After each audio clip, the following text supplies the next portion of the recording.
hear me? All right. So I'll copy this and yeah, and also we'll do some audio testing, trying to fix stuff up because we had an audio engineer message me. Some of my audio is trash. All right. Whoops. Copy this entire thing. How do I copy the entire thing? Okay, that's how you do it. I'll post on Rumble and the other ones. Okay, how many people do you have in the chat? We have 3 people. All right, guys. Who's in the chat? Can y'all hear me? How's my audio?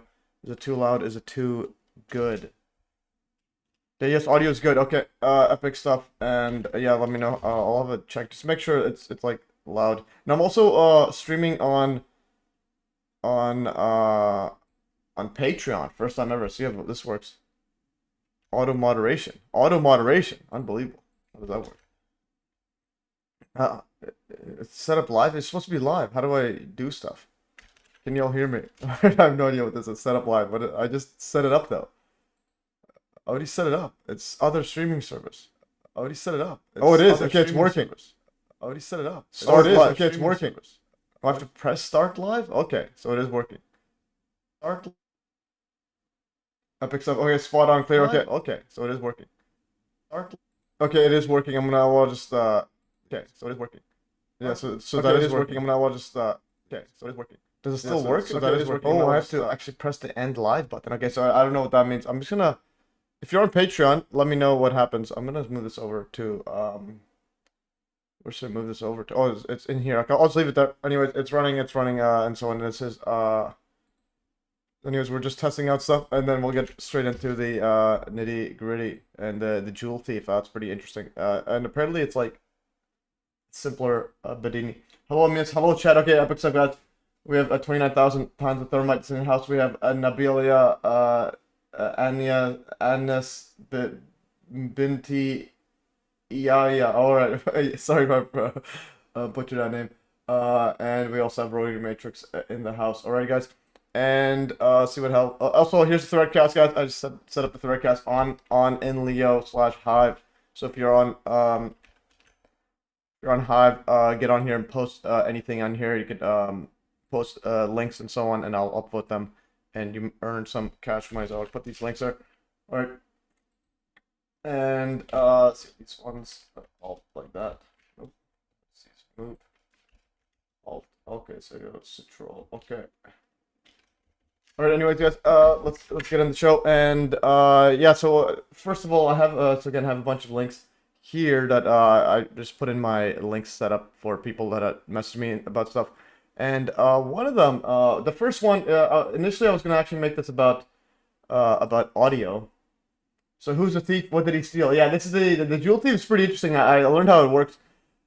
It's basically you can like use dead batteries. You can still gain charge from them, which is quite amazing. And I actually wanna get one. It's actually quite fascinating. Okay, recording now. So, but first, this one here. Oh god, it looks like the mainstream debunker guy has a new video, and he's apparently calling out Bart Zabrel, and Bart Zabrel's gonna be on my show next week. MES taking over the game. All right, so this guy here, so Eric MC, he has some advice about my stream. So he says, "Hi Matt, audio electronics professional here." But also, one sec, I just want to do a quick hearing myself talk. Testing. Okay, audio's all right. All right. So, anyways, yeah. So, it says, "Hi Matt, audio electronics professional here. Your spoken audio is distorted, overloading mic input, and unintelligible room echoes." Yeah, there are echoes and so on. And I also have this see, well, my face not even in there. Okay, so my face not even there. Anyways, and I also have inside my Prism Live Studio. Whoops. I hate when it does that. Okay, there it is. There it is. Macs are still trying to learn what in the world's going on with the Mac.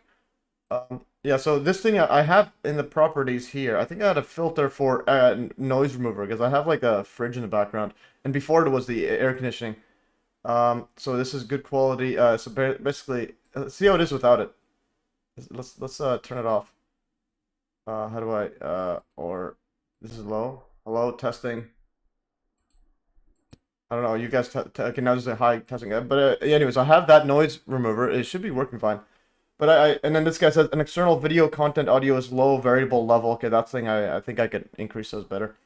What software are you using to generate these videos, live streams? You need audio level meters on final send. The distortion, room echoes, and your speech delivery make it very difficult to understand your microphone, even at 0.75x speed. All right, people watching me in slow motion. Please hang a blanket or the like behind the camera. To control early audio reflections from the close wall, and try radio announcer's voice. Smooth level and no peaks. Okay, radio announcer. Okay. This thing is actually pretty cool. I might actually, yeah, so basically if I add on my wall behind my camera a blanket or the like, actually I could put one of those audio. I have some. I could probably order some. Actually, that's a good idea. This guy's got something good. Audio wall dampers. I think this might be actually a good idea. I could put it all over. Yes, I could lace my entire back wall with this stuff. Soundproofing. All right. Acoustic isolation pads. Yeah. So then avoid reflection off walls. Okay. Oh, I'm using. Why isn't that nothing showing on prices? Department. Audio walls. Dude sounds legit. Yeah. He's professional. Yeah, this is soundproofing. Wall audio. Wall soundproof or sound reflection proof. I think that's what it's called. 50 pack. How come everything's not available? Like, are we? I'm using Amazon.ca and nothing's available. Just use all Prime. Okay, all Prime. Wall soundproof. No features available. Like, is it all because of Trump tariffs?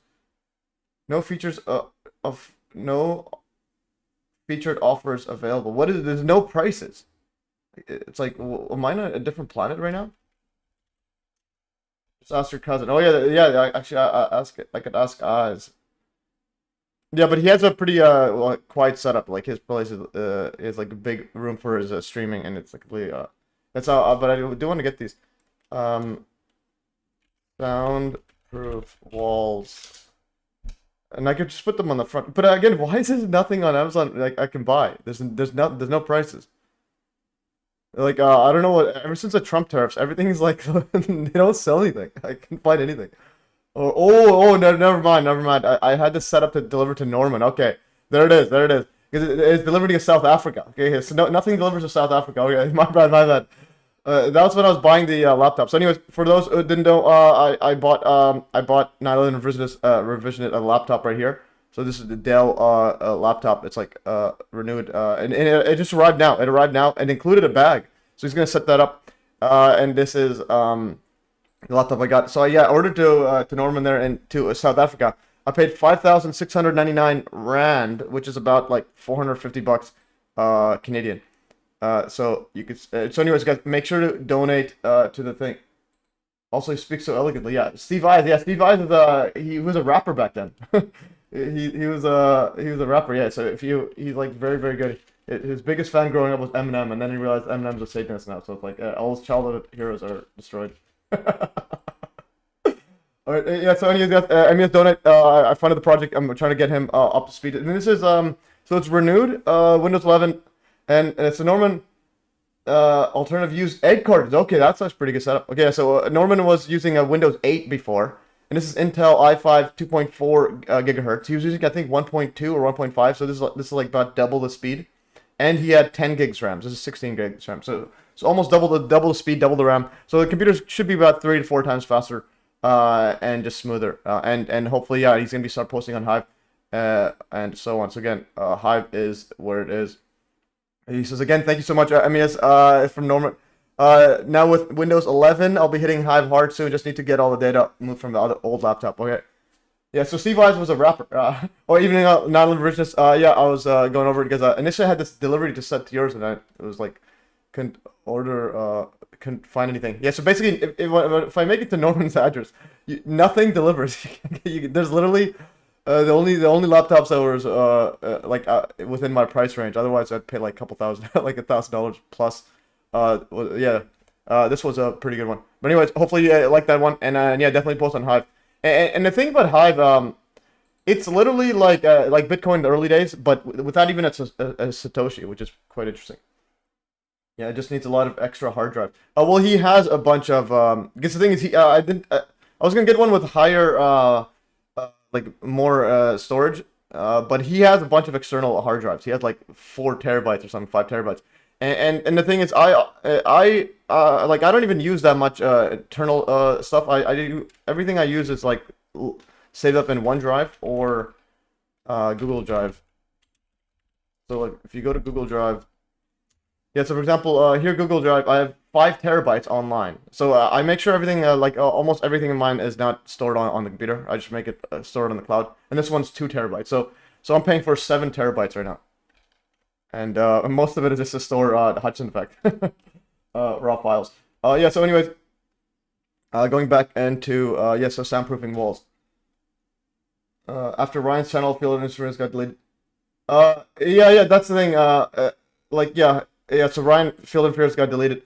Make sure I'm gonna open up another open a new tab. Okay, this one's gonna be to the left, and this is to the left. These are the things that aren't changing. Everyone needs to get on Hive. Yeah, that's the thing people don't realize. Like, you got to get on Hive.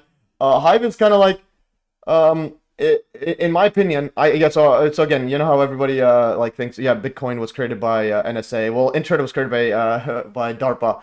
CERN created World Wide Web that we're using, like literally the protocol that we're www. And so in other words, almost all the tech you use is made by the NWO peeps. But it's kind of like they give it to you, and then they still run the world because everybody just goes with whatever centralized stuff, like Google, Facebook, YouTube.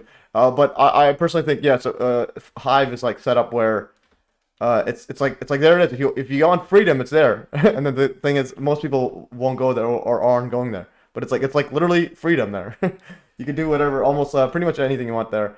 And again, going back into like again, I never need to worry about my 9/11 Truth community here. And this other thing people don't realize. This community, 21 people, again, but it will never get deleted. I have several ones here. MES Science, I think it's probably the biggest one, 87. This one can't get deleted. I can't stress this enough. These are people, and the post can't get deleted. Like, these posts will never get deleted. These links will never get deleted. What I've written here will never get deleted. And they're doing the same thing with 3Speak. So who's the thief? 29,000 tons. Yes, somebody. Yes. Anyways, get on Hive, and then and the other thing people don't realize, again, the HBD part is where it takes to another level. It's like you can literally earn. So this is my pending $4. But to give you an idea how big some of the, I think bigger one is Leo Finance. So Leo Finance community. I think I have it. Okay, so Leo Finance communities. Yeah, this is show more. I'm just gonna go Leo Finance. Yeah, this is one here. So 25,000 people. And they're right now 3,000 per week is being earned from the Hive inflation to this community. So it's like I just can't compete with this stuff here. And it's 7 minutes ago. This guy is one of the big founders. Anyways, one of the big players in Leo Finance. I think he's like CTO or something. But anyways. Yeah, apparently steals electricity. Yeah, I'll show you that in a bit. But anyway, going back here, and then the other part is you can earn, and then you can also save your stake your or like put your HBD, like your literally USD equivalent, and in savings account. It just takes 3 days unstake or withdraw. 15% APR right now. It used to be 20 for like multiple years. So again, this is probably yeah, and this stablecoin is probably like one of the biggest revolutionary technologies in crypto, in the internet, because now you actually have a dollar that's nobody can touch. No, it's not KYC. No one can freeze, and because a lot of people don't realize, like Tether and so on, they can freeze it. So if you guys know, like Tether, for example, so I just give you HBD market cap, HBD stats. So the market cap of that HBD coin is about where's the market cap? Historical HBD savings. Yeah, so this is the total one. Savings is like about $9 million locked up. Yeah, so it's about 9 million in the savings. HBD supply trend. Yeah, so it's about 11 million market cap. And then if you go, but nobody can touch it. Nobody can. You don't need KYC. For example, now if you go to Tether, Tether has a 167 billion market cap. Now you can ask Grok. I've earned $3 with nominal effort. Yeah.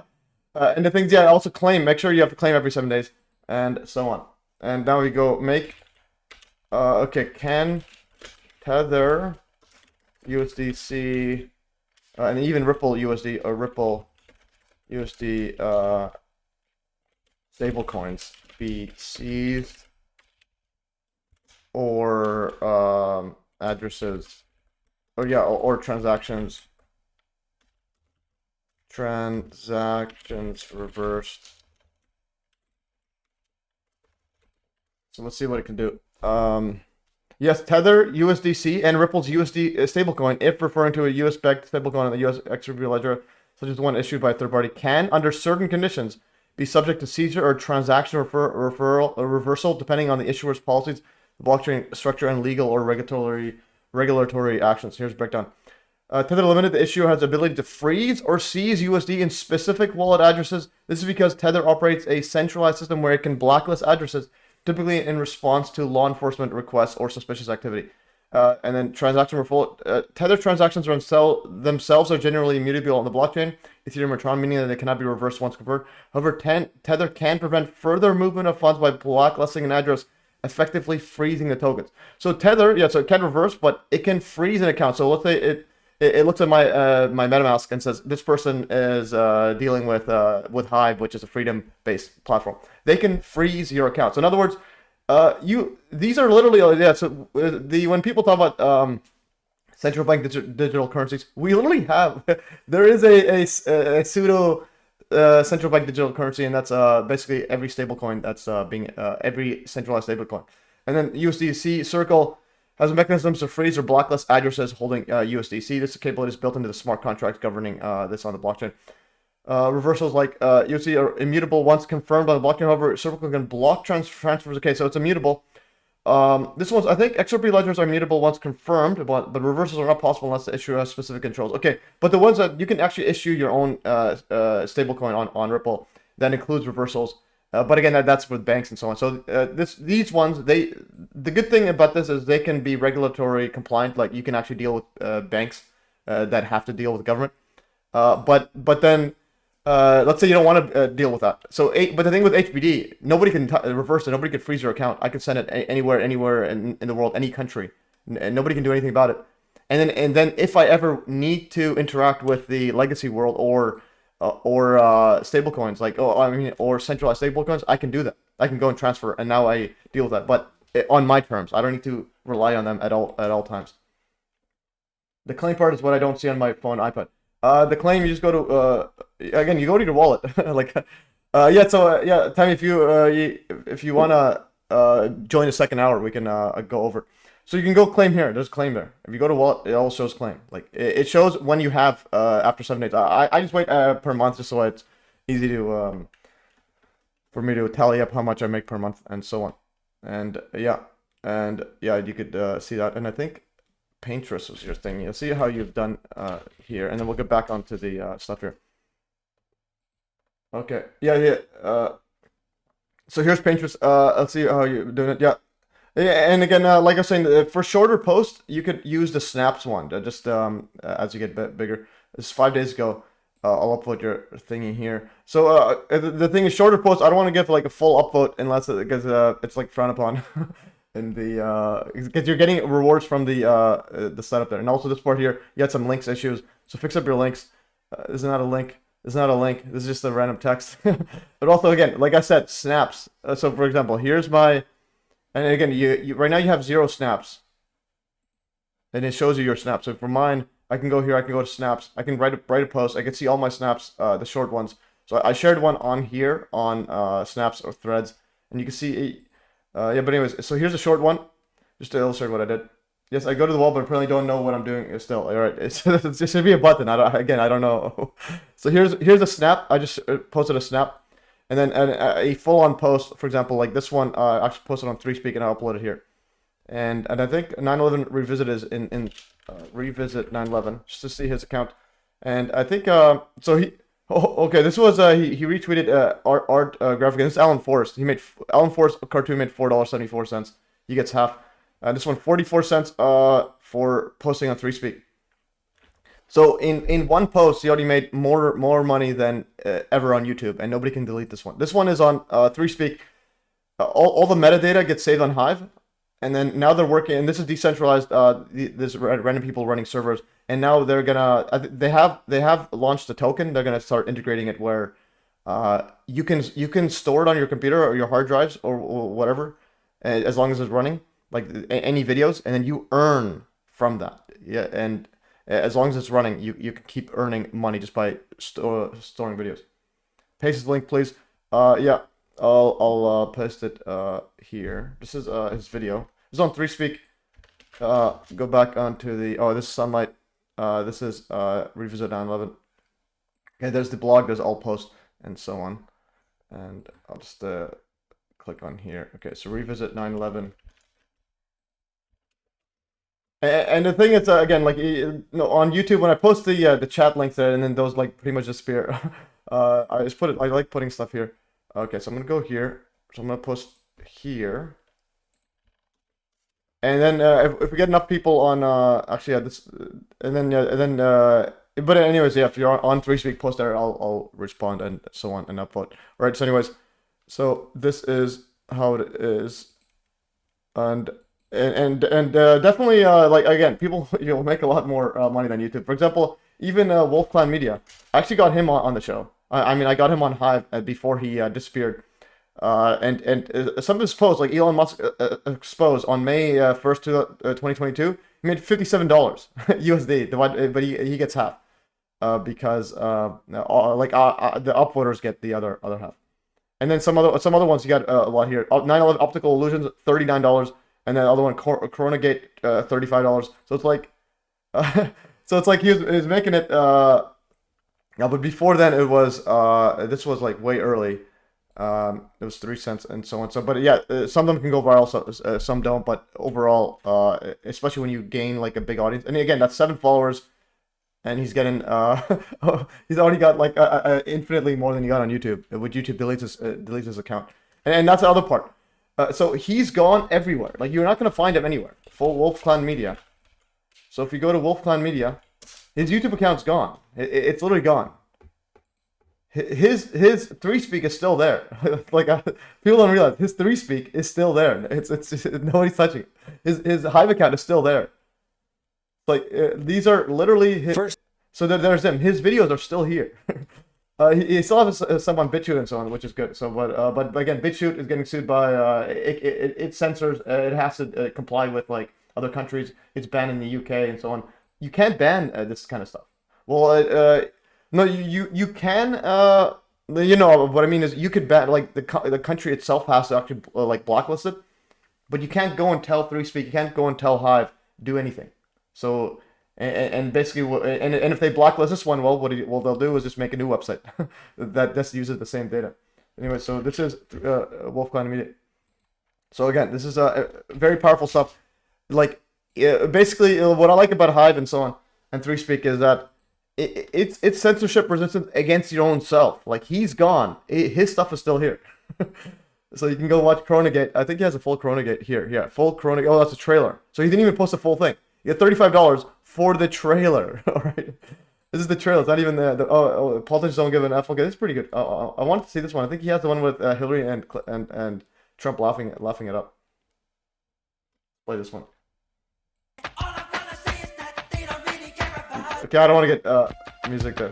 But anyways, he has them just dancing. I just don't want the... Anyways, this is some epic stuff here from Wolf Clan Media there. And again, YouTube and then versus Hive. Like it's basically posting is mining and so on. Anyways, let's go back onto the show. And so like I was saying, where's the oh no, that was Tron Steam. Which one did I just made a grok thing and it's gone? Oh, Caesars. Yeah, so basically, yeah. So in other words, so Tether can be frozen or seized by Tether. Limited transactions are not reversible. It can be halted. USDC can be frozen or seized by Circle. And Ripple USD on XRP Ledger USD assets. Seizure reversal depends on the issuer setting. So you can actually issue one and freeze it and so on if you want. So which is good for banks and so on, but bad for like in terms of full freedom. It's bad for a neutral layer. So but the good thing is you can actually do this.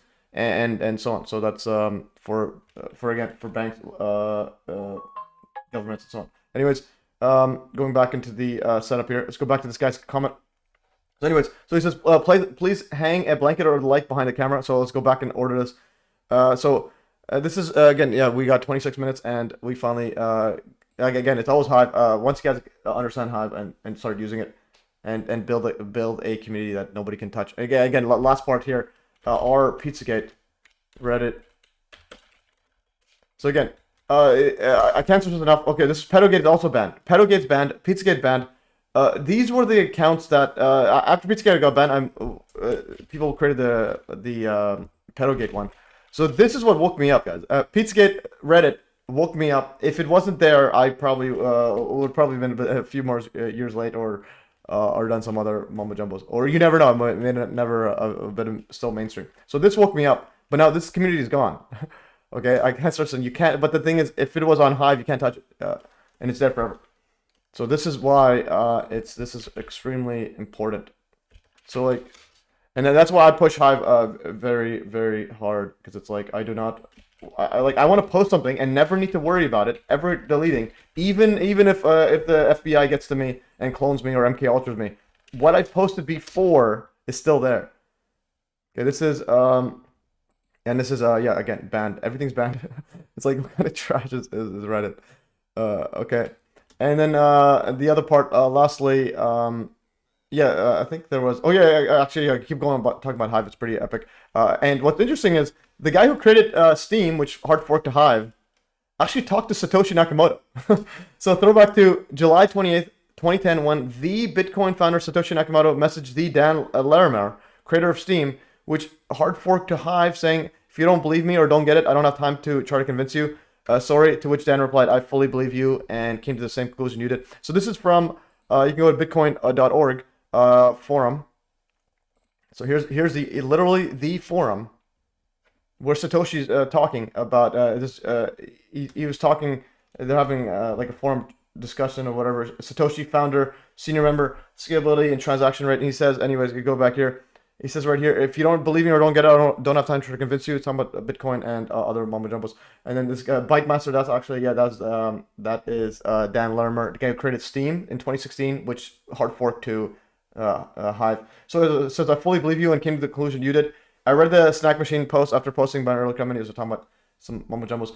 But again, that's Satoshi. That's literally the Satoshi. And this guy's the guy who created Hive, or the guy who created Steam, which hard forked Hive.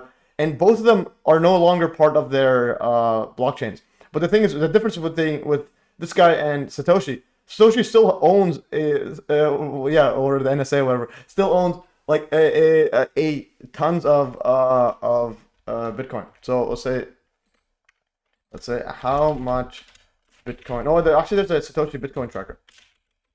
Satoshi Bitcoin net worth tracker. There's a full tracker to see how much is the net worth of Satoshi. Website net worth since 2008. Let's go right here. Satoshi net worth. There should be a calculator. Okay, what is Satoshi's net worth?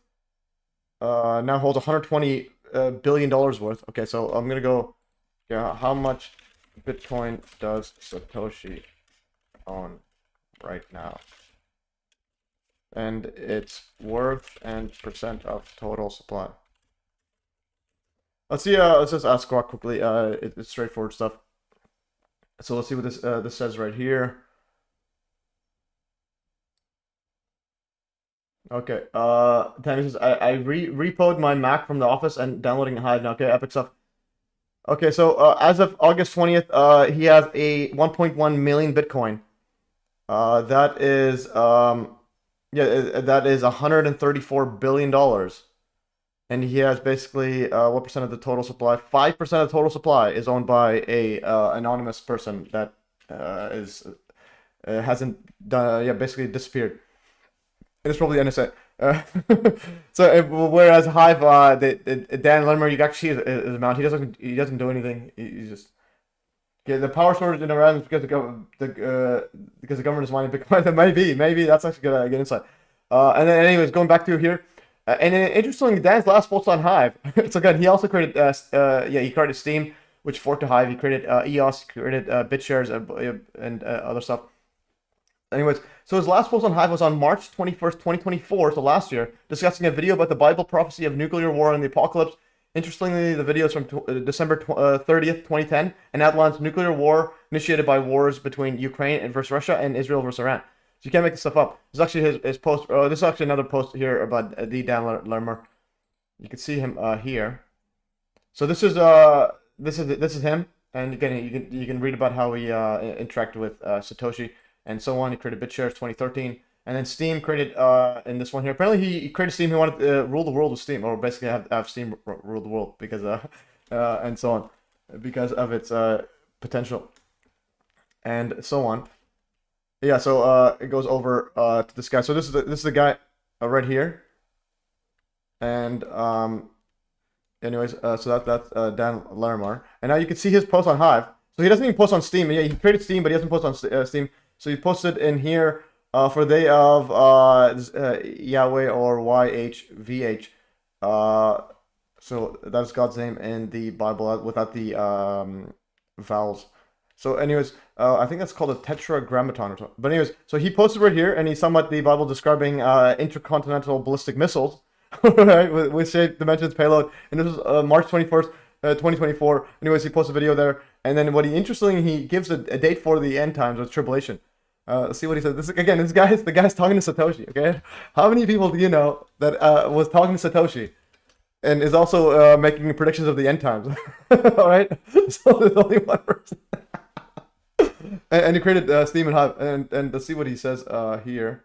Okay, so he says, in my study built on giants, I found that there is a very narrow window for the tribulation starting April 8th. I think that was like a lunar eclipse or solar eclipse or something, and ending by spring. And ending by spring of 2032. So the tribulation is going to happen, according to him, in between April 8th, 2024. And again, his last post was on March 21st, so like literally a few weeks before, and he hasn't posted ever since. If the tribulation does not occur in this window, then the next Jubilee is at least 49 years away, and most of us will be dead.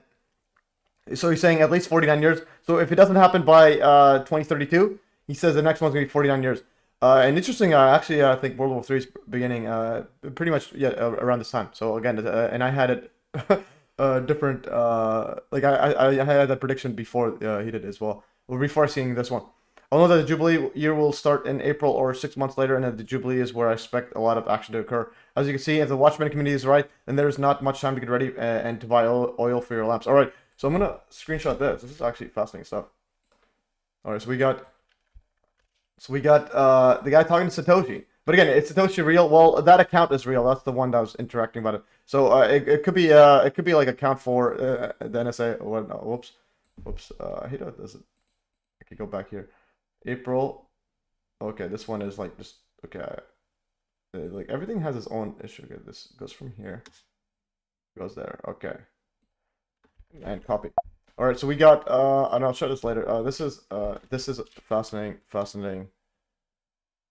absolutely fascinating stuff. I'm gonna copy this message link, and yeah, okay. So we're in a matrix now. Okay, so we got that guy there, and you can also see his wallet. So the difference is you can actually see how much Hive he has like instantly. So and again, his account is Dan. You could tell that he's you could tell this is the real one because you can't get 3-letter usernames anymore. They're all like pretty much taken. I got MES early, so that's early on, and you can see his wallet. See how much he's got. He still got staked out 37,000. Okay, so I have more Hive than him. He has $8,000 USD worth. I have like 70 plus. So I have more than him. So again, and he hasn't posted anything since. Yeah, so you can see his. I think let's see if he made any comments or anything. No, okay, March 22nd. Oh, I was just commenting about his thing either. Anyways, this guy is quite a unique person. All right. Yeah. Anyways, go back into these comments right here. Okay, so anyways, he says, please hang a blanket or the light behind the camera to control audio reflections from the close wall and try radio announcer's voice, i.e. smooth level and no peaks. Okay, so, and please also slow it down a couple notches if you're not competing in auction or a horse. You're not competing in auction or a horse race. Well, that's the thing, guys. You guys want me to talk slower or I do want to talk slightly slower. and so on. Actually, I want to go back to that bitcoin.org. Okay, no, this is, where's the, okay, this is the link there. Okay, this was the link. Okay, this one here. Oh no, the bitcointalk.org. Okay, so this is the Satoshi. November 19, 2009, and then it lost active. So basically, it joins and leaves within literally a month, a month span. No, actually, no, a year. It's a year. Is local time. Okay. Let's see what post did you have. Show last post on this. Okay, there's more to work. More to do. More work to do on DOS, and so on. You can see here. So, anyways, so this is this is the Bitcoin Satoshi guy. It could be an account for NSA, or again, it could be a person or a link. So I'll send a link there. That is a person there, or but again, if someone has to press enter. So in other words, someone is typing that. So again, you can see Satoshi there, and he posts a lot there, and he's also again talking to the Dan Larimer created Hive. We'll create a Steam, and then Steam forked to Hive, and it's pretty much very different than what he had set up, but it's but he had a very somehow basically again, like somehow everything like lucked out into having a truly decentralized text storage blockchain that can pretty much do anything and have a stable dollar, and to give and again, Tron was taken, so this blockchain took it over, and it's huge now. Like this blockchain has like literally just going up and up. This Tron billionaire, multi-billionaire Justin Sun stole, basically took over Steam, and it's gone up like 15x since March of 2020, and yet Steam is still trash. So it's like the whole goal was to put the Steam on as a token on Tron. So Steam is the price is lower than Hive's, and the key part is this part here, Steam dollars. Yeah, Steam dollars has never held peg. It has never been $1. So Steam is supposed to be $1. It went up to $10, went down, but it's like it's just a random token. It's at 82 cents, and again, this is run by like a like $30 billion market cap Tron blockchain, and it can't even do the simple stuff. And now you go Hive dollars. Now you go Hive dollars here.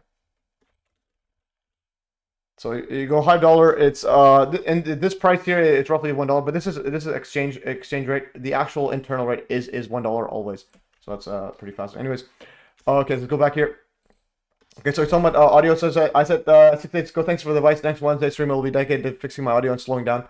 And he says, what software are you using? I'm using Prism Live Studio for the streaming and a Blue Yeti mic. I have a Mac Studio now.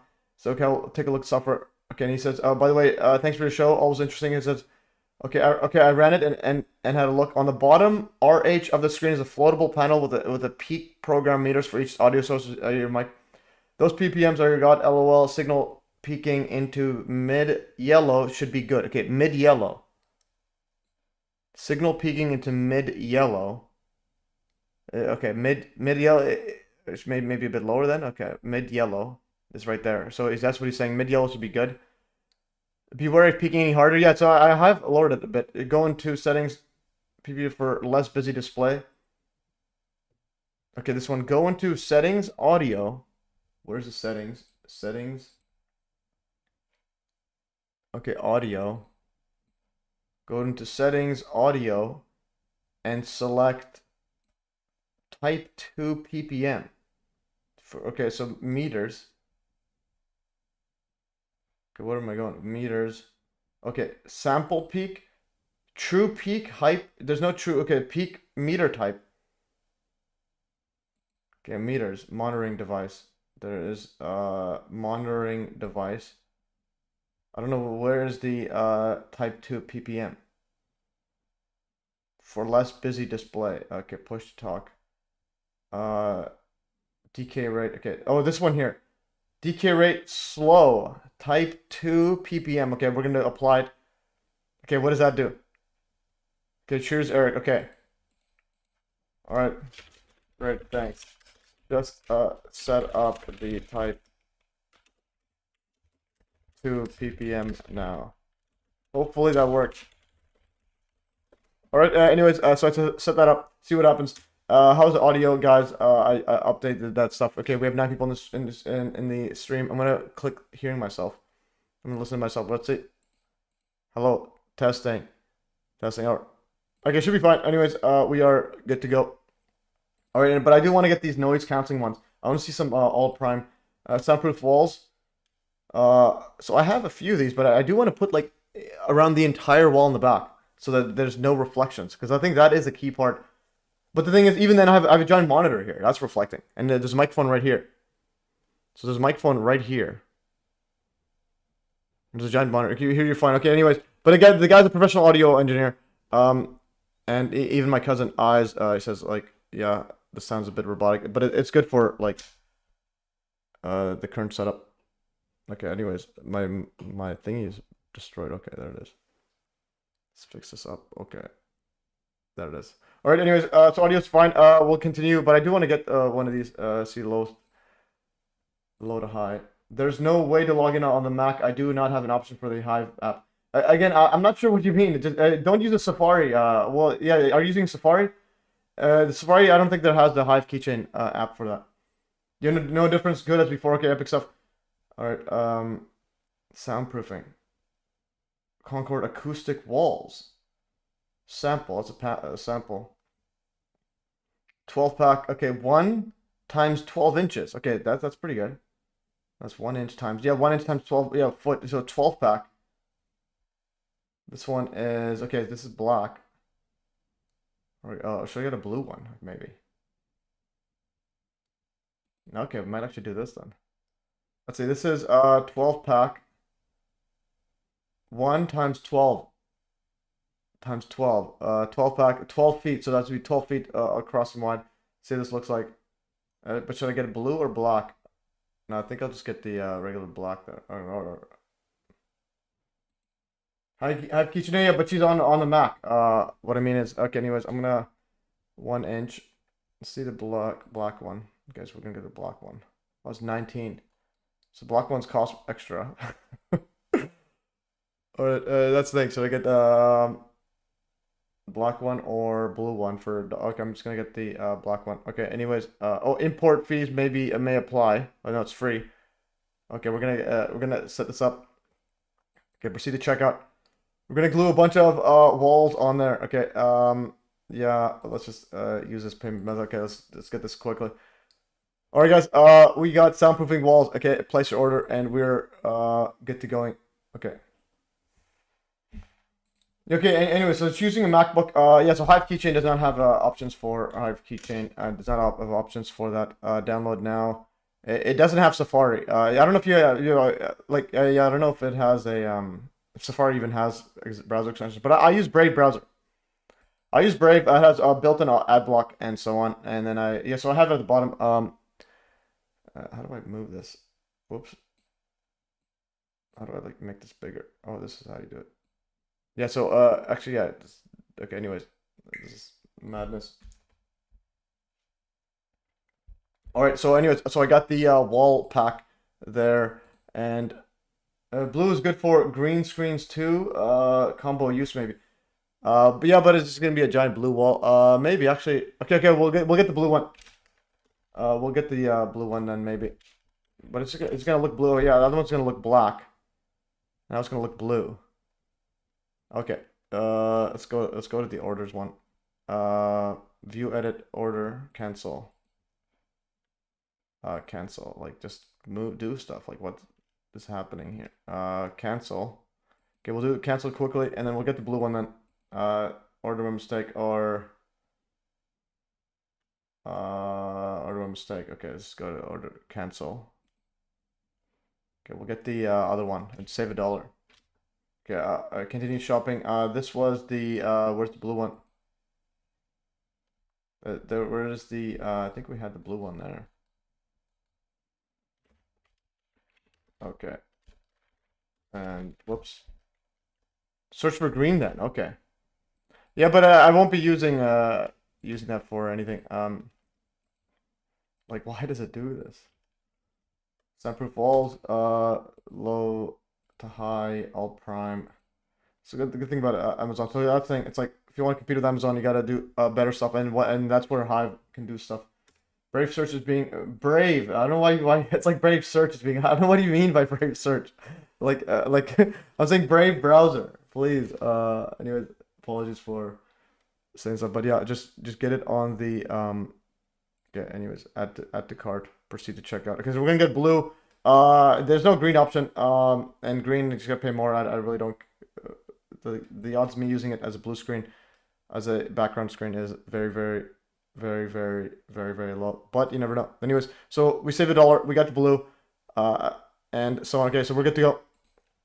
Okay, let's go back into the. We'll do some Joule thieves.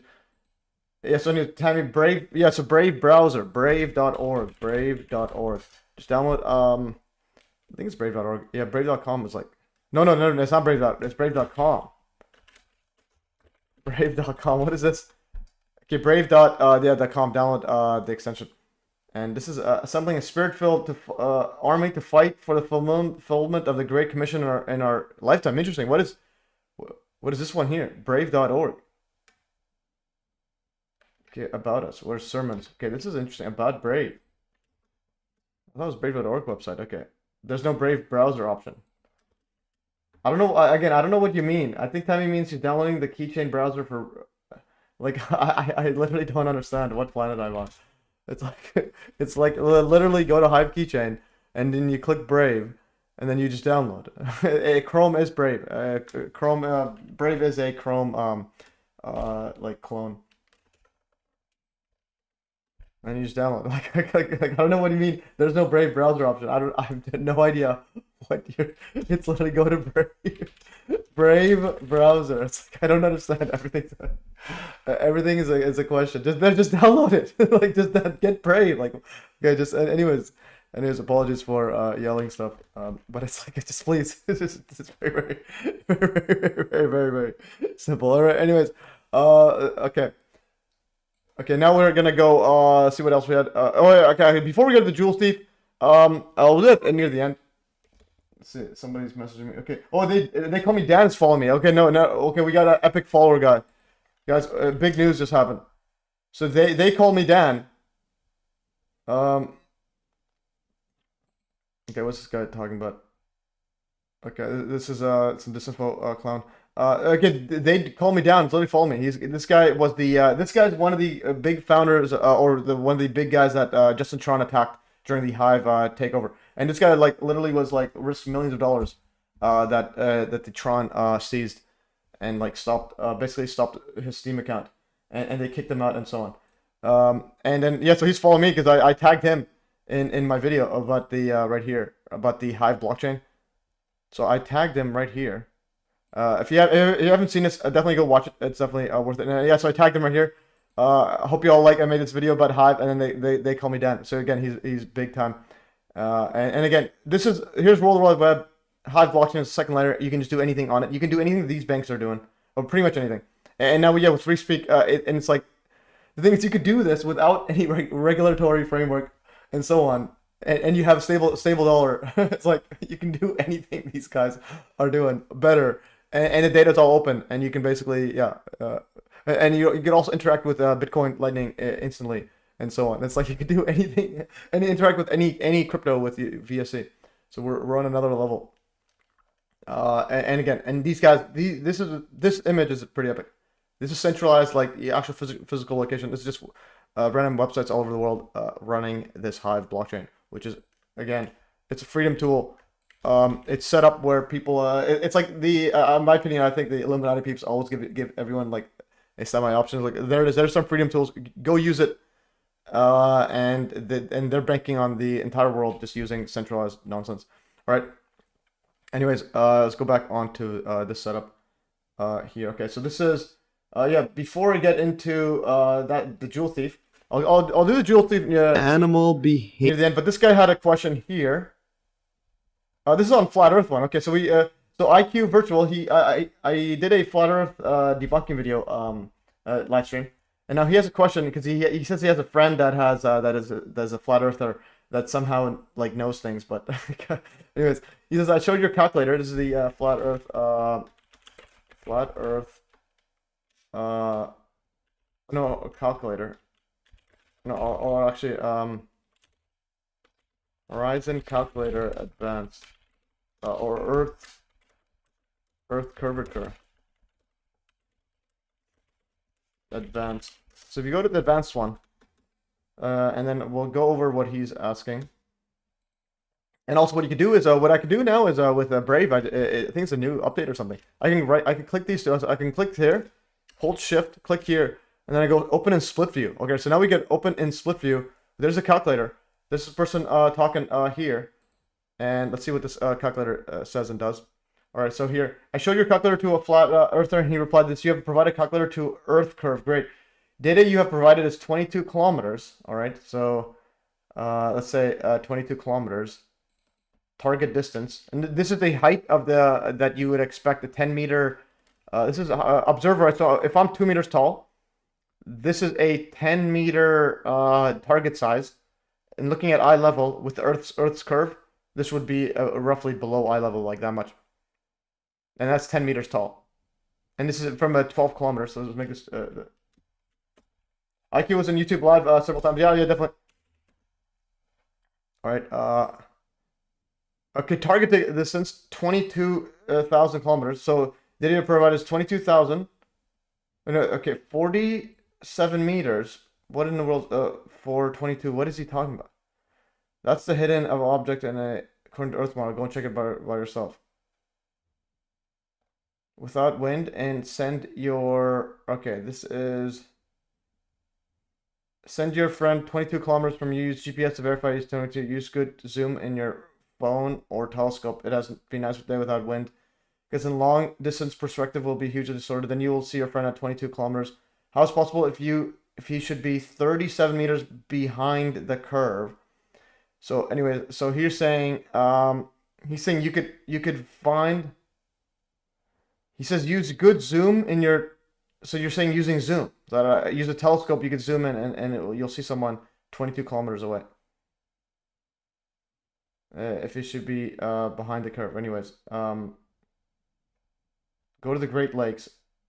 I've shared 2 videos on Telegram. I cannot get Brave on MacBook. Again, I'm not sure what is going on here. Where's okay? You've shared 2 videos. Let's see the videos. It's on Brave on Telegram. Check this out. Okay, so you're copying Brave to applications. Yeah, that's right.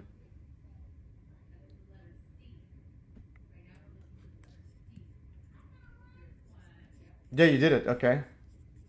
And now what? No, you did it. Yeah, so it's verifying. Okay, so now what? Okay. Oh, did you open it? Oh no, wait, go back.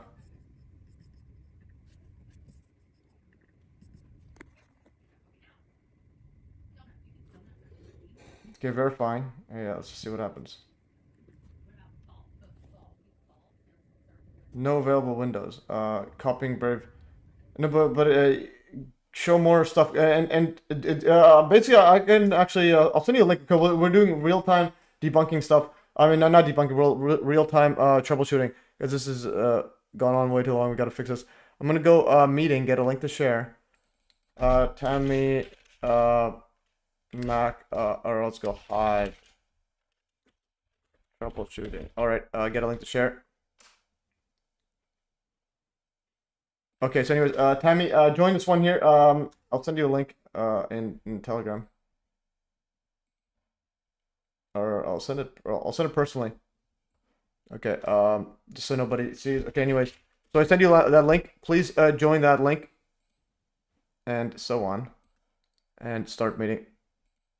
Okay, so I'm starting a meeting. If you want to join it, or actually, I can. Actually, do you have Telegram on your actual thingy?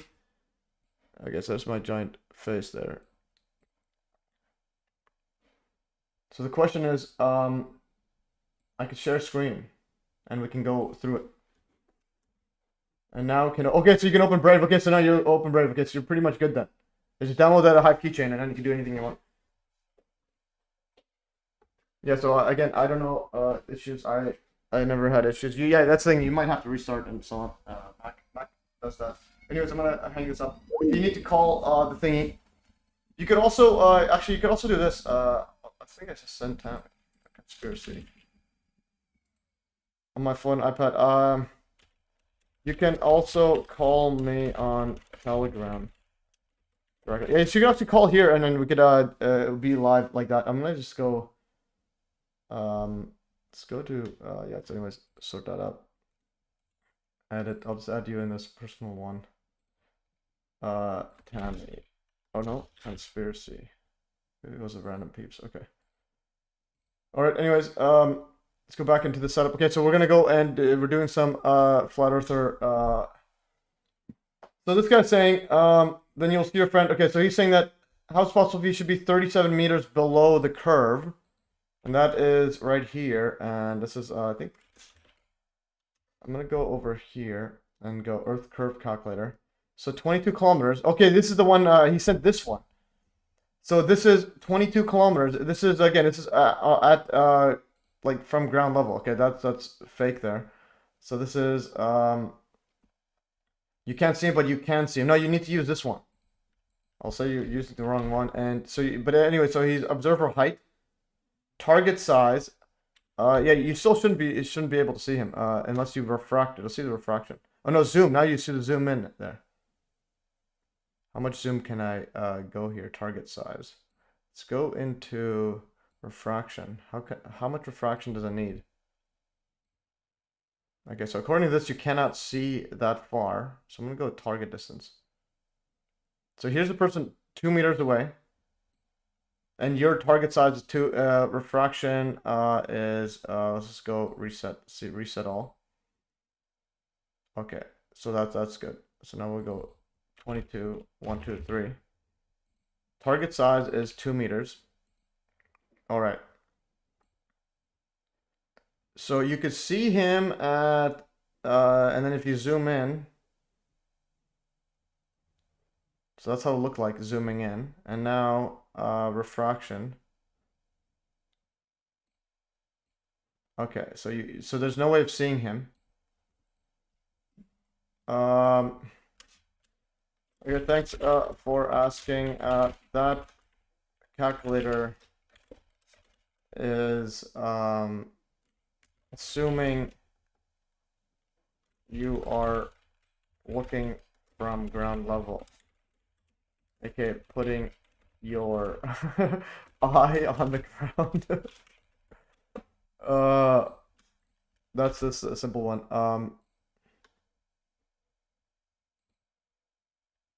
Okay, that is this simple one I made. Okay, more advanced one is this. And can you get him to make a video showing himself seeing someone else from 22 kilometers of water? Like he's saying the Great Lakes is actually that long way. So he's saying that so okay, go to the big lake in a night sky. How lakes are not 22 kilometers wide. Okay, let's say long lake. Let's see, how long is a 22-kilometer lake? Okay, okay, this is a Malin Jasper Lake there. Okay. Okay, and anyways, so basically the guys okay, there's the comment right here. Why does it do that? Okay, anyways, can you get him to do video? Yeah. Yeah, I don't have a giant lake near me. Like, I don't understand, like, this guy's serious. This guy's not a real person. Okay, anyways. Okay, time is on my phone and pad, yes. So anyways, please, okay, so we've got, okay, there's nothing there. This one here now, what is this comment? Okay, there's another comment. Is someone commented here. Okay, this guy says, is there a name for the footage at 10402? And okay, this guy right here at 10402, I talked about this right here. Then we'll go to the Joule thief after. So this is okay. The Joule. This is this part right here. The first impact. This is the first impact.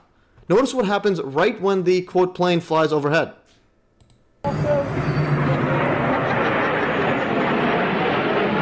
Okay, so it glitches out. Right when it flies over, the camera glitches. Let's play this again. Yeah, so he's asking what the glitch, and then listen to the explosion after. Okay, this one here glitches out. So you can see, right when it's over, you can... Okay, so anyways, so that's that part. And then I said, yeah, I included this footage in my compilation video. It was taken from this one here. And this is the compilation video, which is quite fascinating. But did I put the wrong link? Yeah, I put the wrong link there. Okay, I put the wrong... I put John Hutchison link by accident. Okay, so anyways, that is bad news bears.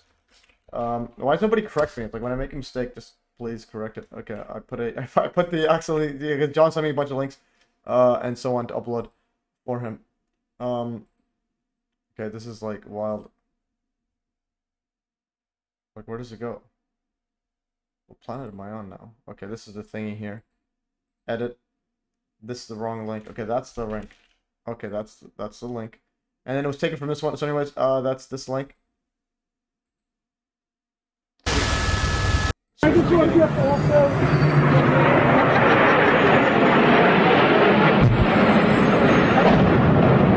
Okay, yeah. What the hell was that? Okay, so yeah, what was that indeed? Okay, so that's that one, and then I included that giant that part in there, and that was this part here, and now it was from this one here somewhere. Oh yeah, this is the video where if you go to this one, it says suicide crisis hotline. Like, what in the world is it talking about? Okay, I wish to proceed. May contain self-harm stuff. Okay, that's what it says. Wait. So I think there's AI glitched out. So yeah, it said this self-harm stuff. You're not alone. 988 suicide crisis hotline. Hey, can I just autograph also?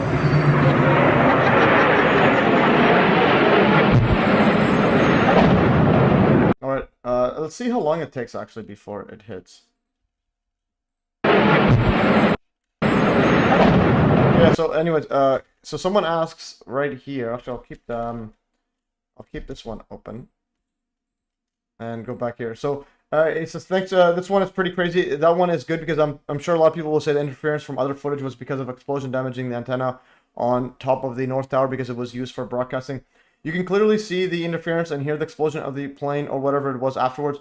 I recognize the location where it was filmed from NYC. It was on Park Row by the M9 bus stop where one of the entrances gets to the Brooklyn Bridge outside. Okay, he says so. I recognize the place where it was filmed.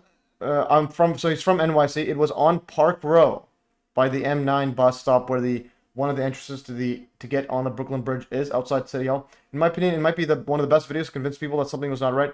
There's no reason for a plane to cause this. I'm sure people will say it was just a coincidence, and it's still crazy to see for myself. As a side note, the south of this area there's a small park called Millennium Park. A clock was put there called David Rockefeller Clock. The attack took place in the new millennium. Plus, I'm sure you know the connection with David. So this is this part right here, Millennium Park, Manhattan. Why is it blocked? Like, what is happening? Just open the freaking link. Oh, I need to like actually press it. So I need to actually press it. Okay, so that is just okay. So anyways, Millennium Park is a small plaza located at the intersection of Park Row and Broadway in financial district of Lower Manhattan, New York City, located in the south of City Hall Park. It is a green street site designed to replicate a forest amid a busy intersection. The plaza contains a bus turnaround loop formerly a paved medium transformed into a green space. Anyways, so the park was dedicated in November 2000, described by Mayor Rudolph Giuliani as a final gift from the 20th century to the New Yorkers of the 21st century. With its completion date in mind, it was named Millennium Park. And there it is, Millennium Park. And it was at its southern tip is a David Rockefeller clock dedicated by the Downtown Alliance in honor of longtime Chase Manhattan Bank executive David Rockefeller, the youngest grandson of John D. Rockefeller. He was instrumental in maintaining the vitality of downtown Manhattan as a business district at a time when many businesses were leaving urban centers for suburban settings. Interesting. All right, so that is that part. But I wanted to go back here because he made a good point here. Said, Epic, thanks for info. I have also synced up a lot of the EMF during the second impact in part 34. Check it out.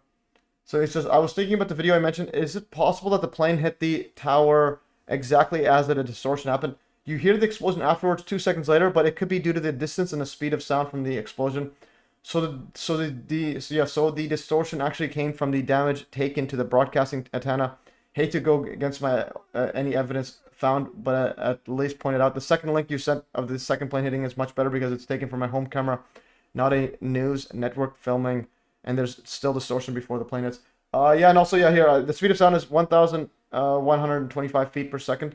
So 6 seconds would be about 2,500 feet or 762 meters or almost half a mile. So we'd have to calculate the distance from the location. So I need to find the location. He put a comment there. I hate YouTube is just trash. Like, it's like, where is the comment? He had one there with a link to where it was taken.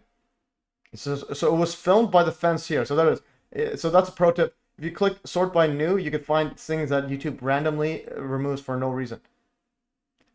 And he says, yeah, in my opinion, it might be one of the best videos to convince people something's not right. Anyways, so right here, it was filmed. I'm sure people would say, just go, yeah, it's this right here. This part right here. So it was filmed by the fence here. So we're going to calculate the distance. Like, look out for Charlie says you have to realize what you're seeing and hearing is not there. You just think it is there because of Y2K voices, God, vision to God technology. Interesting. All right. This part right here is the distance. And where is the actual WTC? So this is the WTC.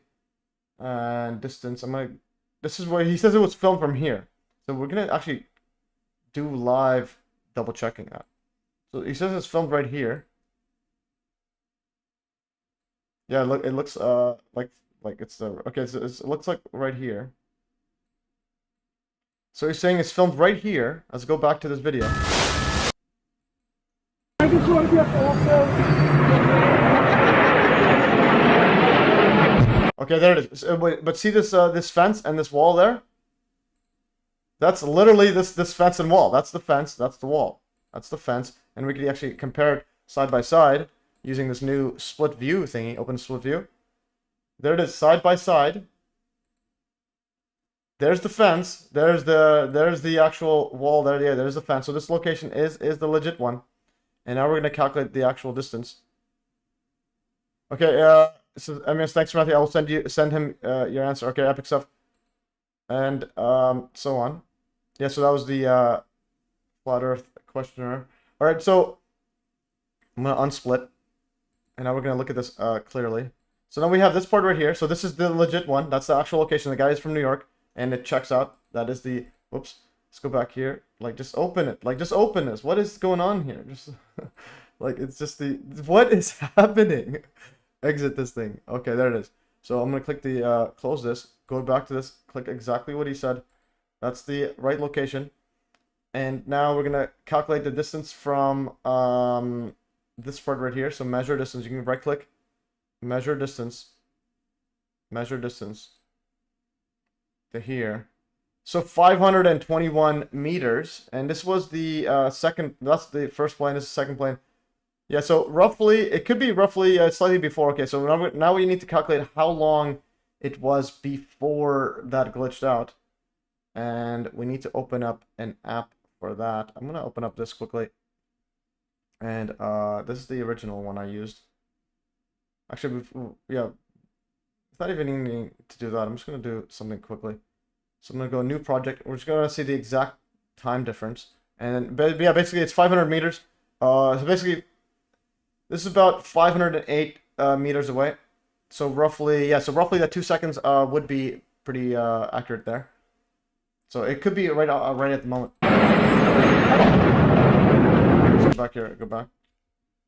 Okay, I'm gonna go right here. I'm gonna start recording with this record screen and record. I just want to record system audio testing. Okay, this see how it looks like here. I just want to record. Pick the screen. It's like, where do I pick? Like, I just what's going on here? Choose region. Okay, so choose region. And let's listen here. Okay, we'll just record quickly. Record. Ready and record. All right, let's I play. just want to get also.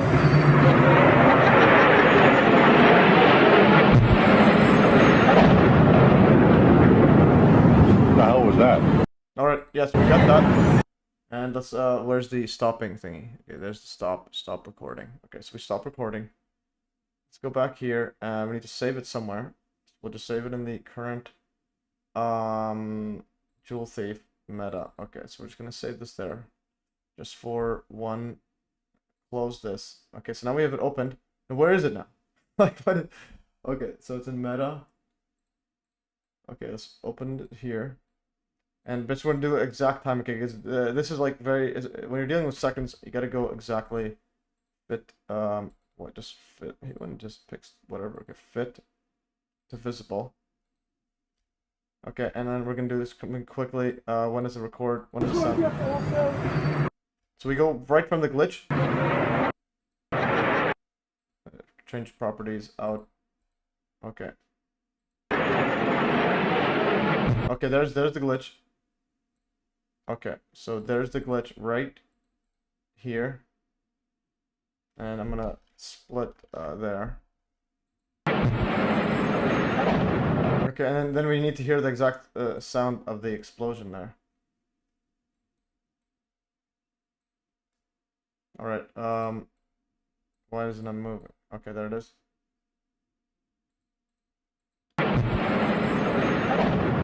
Okay, that's the sound. Best way of seeing compare with the speed of sound. Okay, there it is. There's the explosion. And then duration from here to here is going to be, oops.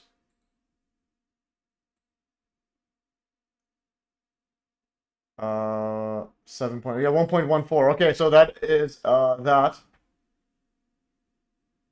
Yeah, so it looks like it's slightly after.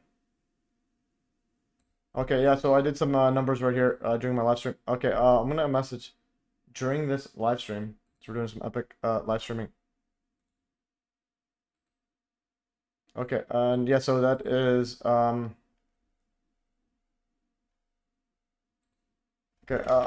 oh, Space Ghost. I did some real-time numbers checking. And the camera location is about 500 meters away. And the time difference is about 1.14 seconds difference. Thus the yeah, so thus the glitch happened slightly after the explosion when accounting for the speed of sound. Yeah, slightly after, that's the key part. After. When accounting for the speed of sound, where's the speed of sound? Right here. I said some speed of sound stuff. And it's gone now. Yeah. Which takes, actually no, speed of sound would have, that's 500 meters away. And then speed of sound, 1 second, I'm gonna put on an Excel file right here. I'll just open up an Excel. Just open recent. Open new Excel. So just open up an Excel file. I just want to open up a Excel file. Like this is just trash. Excel. Open up a new one. I just don't understand how you can't create new things. Okay, I gotta close this. This is just like just open up a file. Like I just open up an Excel file. Like just open up. Okay, I have to click that new one. Okay. So basically, speed of sound. I'm gonna do some real-time math right here. The Joule thing is about to cross the border, bro. Let's get after it. Yeah, I'm going right after that full time. Okay, I just want to get this. This is pretty interesting. Okay, so 7 to. Okay, speed of sound as 1. Okay, I'm gonna go to speed of sound meters per second. 1 second, guys. Speed of sound meters per second. So 343. Okay, so we got 343. Okay, so 343 m per second, meters per second, and then we got the 500 meters away, and the time difference was 1.14 meters. Whoops. And then this is 1.14 seconds. So what basically this says right here is, if it took that long to reach it, this was yeah. So the question is, how long would this take to get to to get to 500 meters? So I'm gonna go right here. This equals to this is gonna be 500 meters divided by this one here. So 1.45. Yeah, so basically this would take longer. Yeah, so basically it arrived yeah. So it would arrive. This is how long it actually would have reached it. So that glitch happened. Yeah, so that glitch happened yeah, so that glitch happened after this explosion, because I'm trying to wrap my head around. So this is 1.145. So the explosion sound would have heard after this that much longer. Okay, I'm trying to any apologies. I'm trying to wrap my head around this. So if this takes for it to reach it, it would have been here 1.45 seconds. So if it was super slow, let's say if it was reach it in 10 seconds, then heard it before. This is actually no, yeah. So you hear the explosion before. No, this is the how long it takes after. Anyways, apologies. This should take 1.145 seconds. Later. So then. Yeah. So this is after. Yeah. So for example, if the explosion you heard it at 1.45 seconds later, that means that yes. So that means that, and if you heard this. If you heard this 1 second earlier, that means the explosion's already occurred. So for example, if this was 1 minute, and then you heard it 1 second before this explosion, that means you heard it literally 59 seconds after the explosion. Okay, so that is true. Okay, I'm gonna go back here, and then we'll go to the Joule thief, and yeah. So which takes 1.45 seconds to reach 500 meters. Yeah. Okay. Yeah. So there it is. So that is. I wanted to put a link there too. And here's the link. Okay, there's a link. All right. Anyways, yeah. So I'm gonna go and close this. Don't save. And I'm gonna go to washroom and we'll be back. What natural causes disrupts the Earth's magnetic field? Well, the mainstream says it's consciousness, or alt media says consciousness, or David Icke says it's consciousness. I'm like, no, it's pretty much giant directed energy weapon. All right, and so I think Tammy said something here. Okay, so where's conspiracy? What is happening? I just added conspiracy. Okay, there's like this the trash that's happening. Okay, where is the conspiracy? Okay, I am on here. Okay, the input's the same. Okay, this one right here. What are you on uphold? Why are you typing a password in uphold? Why are you logging into uphold? Like I don't know what planet I'm on. You're logging into uphold. That's not uphold. Like why are you logging into uphold? Please. Uh this is uphold. That's not Hive keychain. This is again this is Brave. You download the Hive extension. Okay, so I'm on a different planet right now. Please. Like what planet am I on? Like I made the video. Watch the video. There's the screenshots here too. Yeah, definitely not planes. Yeah, it's yeah. So it's not planes. Like what I'm saying is you download. You're adding your password to uphold. That's not. You go download it. You download Hive keychain. as a browser extension, and what ends up happening is you get a little button here on the top. See this little button? That's Hive keychain. You add this here, and then you can pin it as well. Click this thing to pin it. Click this thing, and then go and pin it. So again, like I don't know, I don't understand. Where are we at? So go to Hive keychain. So again, you're putting it in uphold. I'll do it right here. That is uphold. Don't use it. Download here. It's like just download it, please. Anyways, it's like go very very slow. That's so random uphold. You're going to uphold for some reason, and you're adding your you're going here and you're adding something there. It's like you're trying to put uphold somehow there for some reason. You're using the uphold wallet or whatnot. You're adding it there. They have a like Brave has a wallet, but don't use the Brave wallet. That's for MetaMask stuff. That's like a MetaMask alternative. I'm just saying you just download it. I don't understand. Well, where I am. All right. Anyways, I'm gonna go to the washroom. We're gonna talk about the Joule thief, and then okay, this is the last one. Okay, the Joule thief. I think this was 5 hours ago. What is this? This is Okay, we already did this one. Okay, this is animal behavior, Joule thief. Okay, we're gonna go straight up Joule thief, non-stop. All right, so here's the Joule thief, and then we'll also go. Okay, anyways, yeah, the video's still going of how many airplanes, how many buildings collapsed. There was basically not much airplanes. Anyways, all right. Yeah. So here's the Joule thief. I'm gonna go watch it, and we'll be back. But in the meantime, I'll play something pretty funny or interesting. Okay. I'm gonna refresh this. Like, why can't I added this to personal, and then it's gone. Okay, where's conspiracy?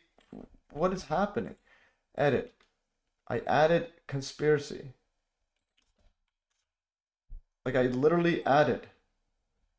Okay, I added conspiracy. Okay, save it now. Okay, now there it is. Okay, my goodness. Yeah, so that is upload. Don't use it. Yeah. So, anyways, go back here, and then we're gonna go to the Joule thief for the last 47 minutes.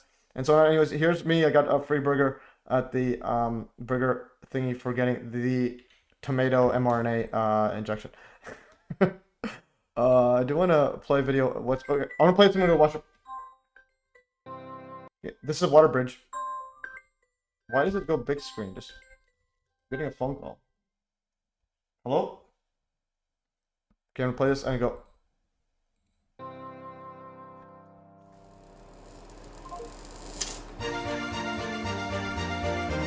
I hate the music though. Why does it just can't do anything on these?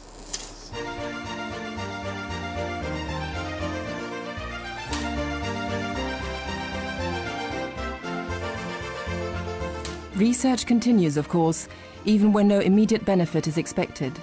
At the University of Technology in Graz, Austria, young scientists are seeking to discover why water placed in two glasses and subjected to a high voltage charge will climb the sides of the glasses to meet. It doesn't do it at some random part of the glasses, but at exactly the spot where the water from the two glasses will meet.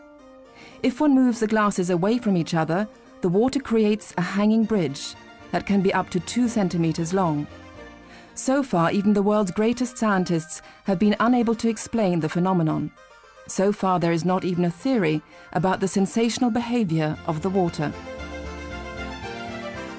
An exact microscopic theory and an exact understanding of what is happening here, we haven't found that yet. And that is the reason that we're continuing to work on it. It's what makes this all so interesting. We would expect electrolysis, but under no circumstances would we expect a stable bridge that acts the way we see it acting here. That's what makes this all so fascinating.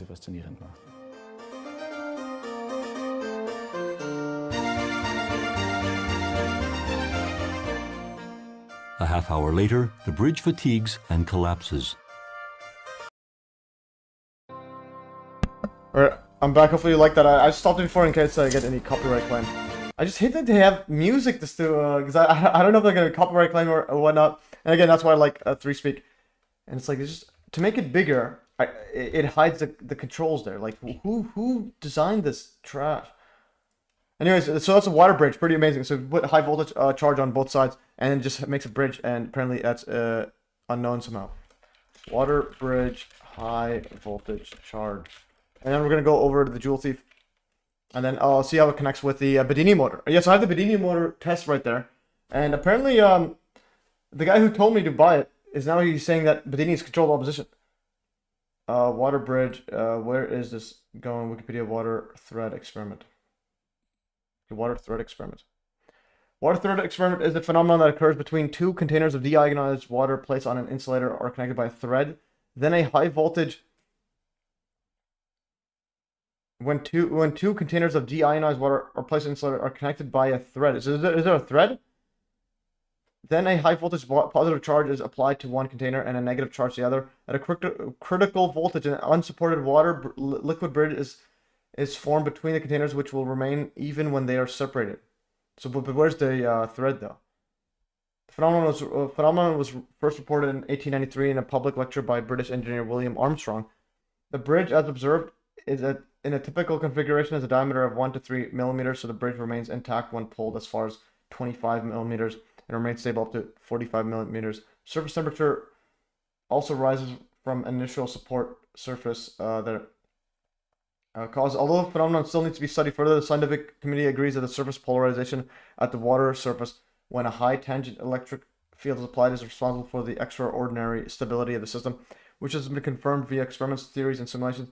The same mechanism has been known for decades and has been applied for stabilization of liquid films and oil liquid bridges in the past. Some have speculated that this bridge is made up of an H3O2 lattice or exclusion zone water. However, there's no single experimental proof or measurement of such claims. Anyways, that's the next level water stuff there. Here's the but where's the string? I thought there's a thread somewhere. Okay, there it is. There's no thread. When are connected by a thread. So when two containers are connected by a thread, but where's the thread? But where's the thread? Where is the thread?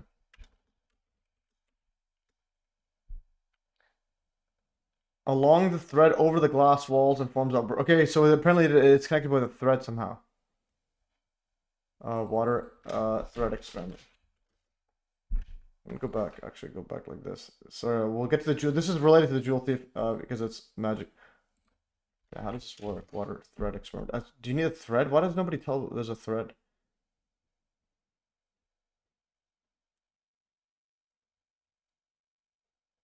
Okay, so there's a thread there. I think there's a thread.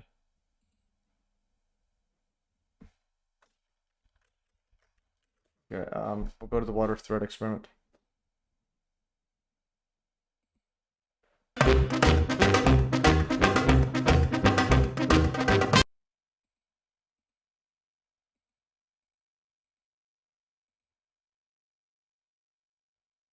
Okay, so you put that in, but where's the thread? Because there's a water bridge experiment. Science experiment. What I have here are two beakers, a 40 kilo.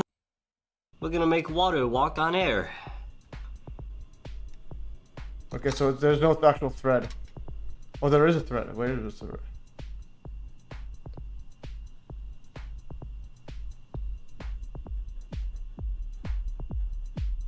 Where's the thread though? Was there a thread? I don't have time to. I just want to see if is there a thread somewhere. Yeah, everything you need. Let's just see everything you need. So in order to make the water bridge experiment, we need an electric field in excess of 15,000 volts. Luckily, I have with me a 40 kilovolt boost converter. Without going into too much detail, how these work is they have a bunch of voltage doublers inside of them, so it keeps doubling the voltage until you have an output somewhere in the kilovolts range, or potentially higher. These boost converters usually like to have an input around 6 volts, so I'm going to use a lantern battery for that.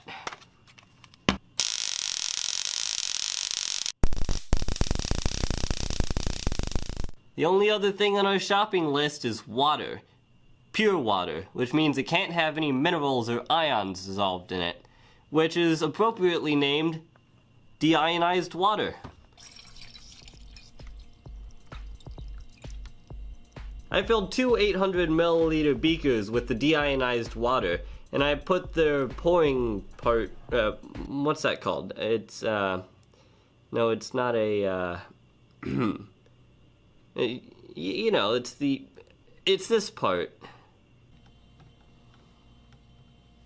So I just did some research. Apparently they're called spouts. Anyway, you want to make sure that those are touching so that the water can rest between the two beakers. 2,000 years ago, Jesus walked on water, and now, 2,000 years later, we're gonna make water walk on air.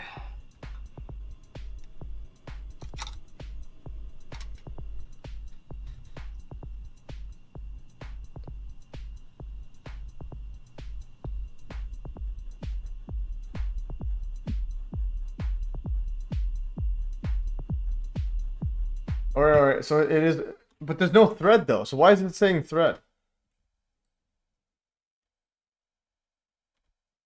When it placed on an insulator. What the? I hate when they say thread. Along the thread over the glass walls. There's no actual thread.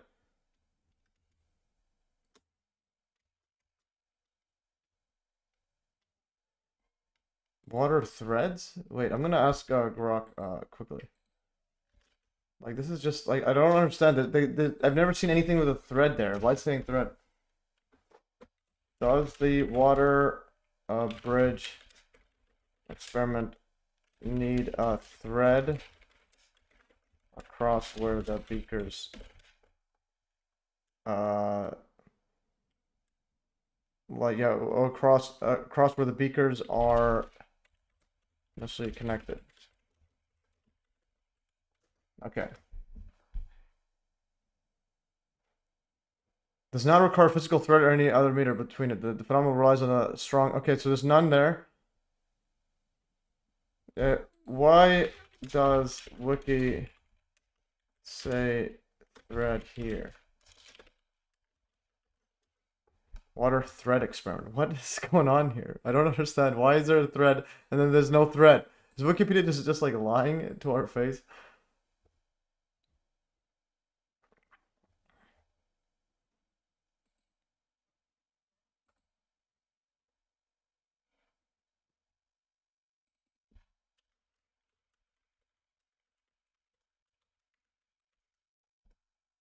Okay. That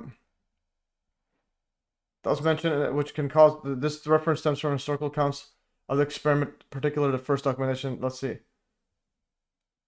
Water thread experiment is a phenomenon that occurs between two polar containers of deionized water placed in an insulator are connected by a thread. These description originates from Armstrong's original 1893 experiment where he reportedly used a cotton thread to initiate the connection between the containers of water. According to a source cited in the article and other references, Armstrong placed a cotton thread between two glasses filled with chemically pure water and with one end of the thread in it. With one end of the thread in each glass, when high voltage was applied, the water formed a connection along the thread, and eventually the thread was pulled into one glass, leaving a rope of water suspended between the containers. The thread is used as a physical medium to facilitate the initial flow of water or to demonstrate a phenomenon in a specific way. However, the article's wording has been noted as potentially misleading, as it might suggest the thread is necessary component.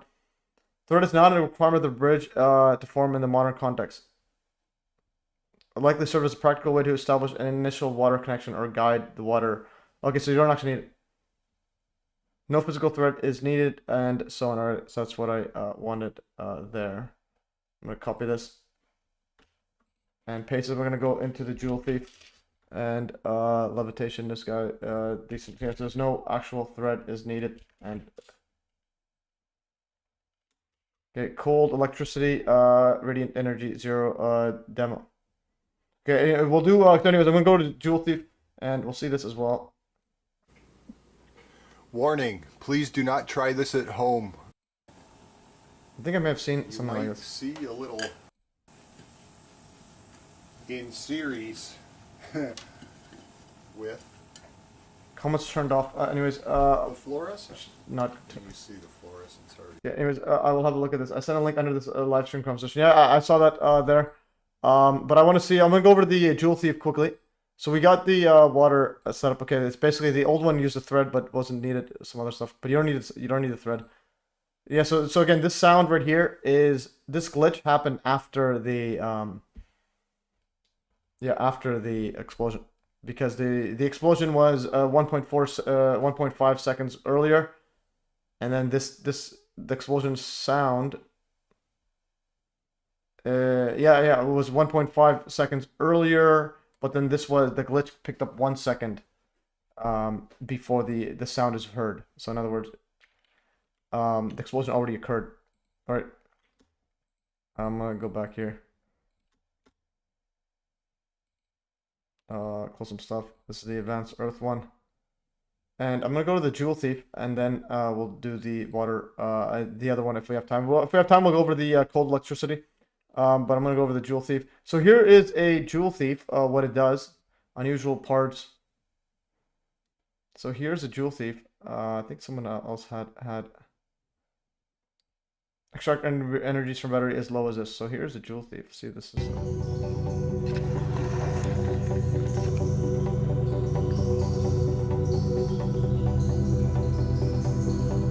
Sounds like coming out of something like speakers. I'm just saying, where? Sound is... Why is nobody telling me anything? It's like when I'm playing something. Why is it like an hour later? All right. I'm gonna see how this listens to it.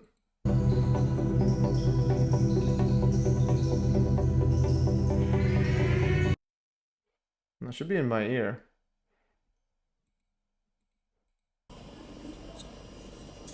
I think let's go to my history. I think I had a Joule Thief in the history.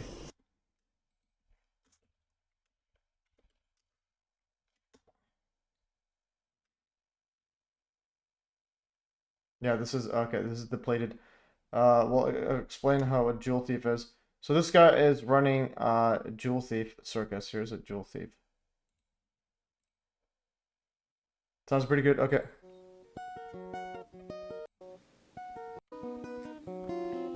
Okay, this is I'm just gonna go straight up to how it is.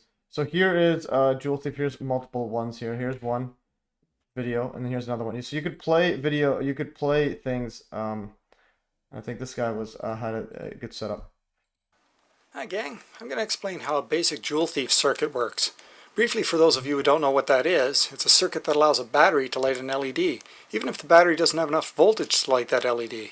For example, this LED needs 1.85 volts, but this is only a 1.5 volt battery. To see how to make this circuit, check out my video, Make a Joule Thief for Zombie Batteries.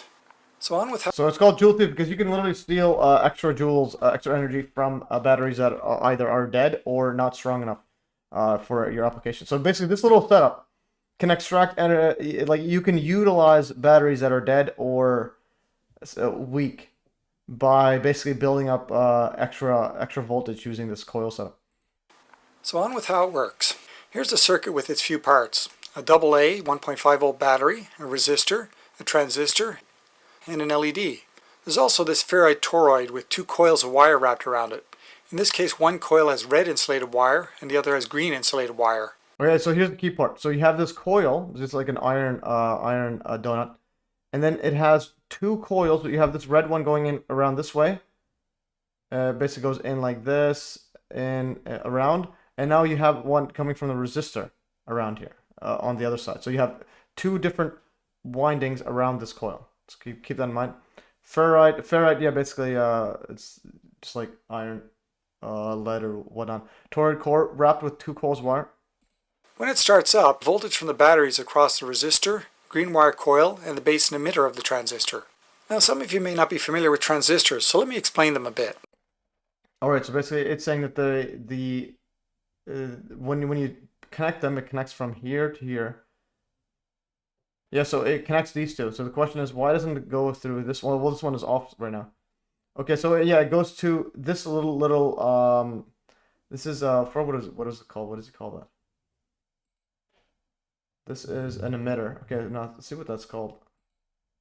Circuit with its few parts: a AA 1.5 volt battery, a resistor, a transistor, and an LED. Okay, so this is a transistor. Okay, this whole thing is a transistor. There's also this ferrite toroid with two coils of wire wrapped around it. In this case, one coil has red insulated wire and the other has green insulated wire. When it starts up, voltage from the batteries across the resistor, green wire coil, and the base and emitter of the transistor. Okay, so here's the start. It goes to the resistor, goes around this green setup there, and then it goes all the way to this transistor, and it goes from this base part here and it goes here. So this is the only setup it has. But and the reason is because this LED needs 1.85 volts. This is the key part. So this is 1.5 volts. Okay, we got a call from Talis. My goodness. Anyways, so this LED needs 1.85. So it's not going to run. It's not enough power to run there. So basically, I think that's why the circuit only goes through the green, because this is not this stops. This needs 1.85 volts. Now, some of you may not be familiar with transistors, so let me explain them a bit. This explanation will be for an NPN type transistor. There are two paths that electricity can take through a transistor. One is between the base and emitter, and the other is between the collector and the emitter.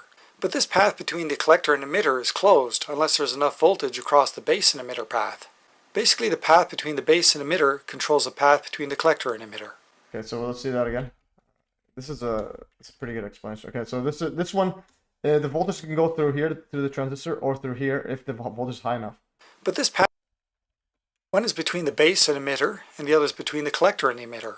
But this path between the collector and emitter is closed unless there's enough voltage across the base and emitter path. Basically, the path between the base and emitter controls the path between the collector and emitter. To give an easy to remember analogy, imagine a transistor as a set of pipes shaped like a Y. Two sections of pipes have gates on them, both of which are normally closed. The gates are also connected together, so if you open this gate, the base gate, then that automatically opens the other one too, and water can flow through both of them. If you close the base gate, then that closes both of them. Note that only the base gate has a handle, so the base gate is used to control the flow through the collector gate. Oh, and water is allowed to flow in only one direction, out the emitter. So back. Okay, so basically it's saying if this is open, go back here. Go back here. If this is open, they both open. Alright, so that's basically, yeah. So if it goes through here, this one can also open. If it's high enough. If you open this gate, the base gate, then that automatically opens the other one too, and water can flow through both of them. If you close the base gate, then that closes both of them. Note that only the base gate has a handle, so the base gate is used to control the flow through the collector gate. Oh, and water is allowed to flow in only one direction, out the emitter. So back to the transistor. When there's enough voltage across the base and emitter wire, electricity can now take both paths, between the base and emitter and between the collector and emitter. So basically when this opens up, well, based on the voltage. And then this opens up as well. And if you look closely at the circuit, you'll see that if electricity is flowing between the collector and emitter, that means it's also flowing through the red coil. Okay, so once it goes through here, this opens up this one, so now it can actually go through the red coil. Does this principle work on established electrical principles or something more occult? No, I think this is a common thingy. But I just find it very, very practical. And this will get to the Bedini motor, because apparently Bedini motor uses, it's pretty much this, but with an extra thingy. And I have the Bedini motor in the background. I'm gonna actually run it the whole time while I'm doing this.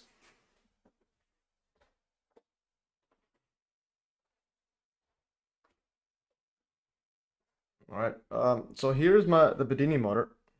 Also, I'll lift it up. I'm gonna make this bigger quickly. Whoops. When that happens, man.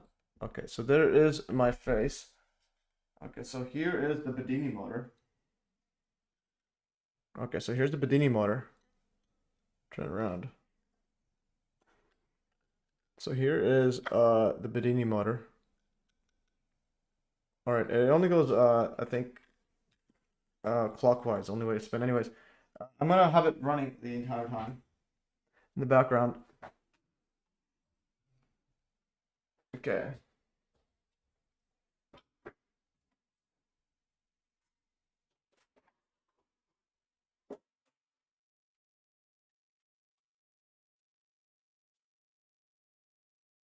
Okay, so just give it a jolt, and then we'll just keep going on and on forever. Oh, well, it's powered up. Okay, I'll make it so that it's visible. Anyways. Okay, so anyways, now we're good to go. So it's spinning the background. I'll make it. I can hear it. You can hear that noise.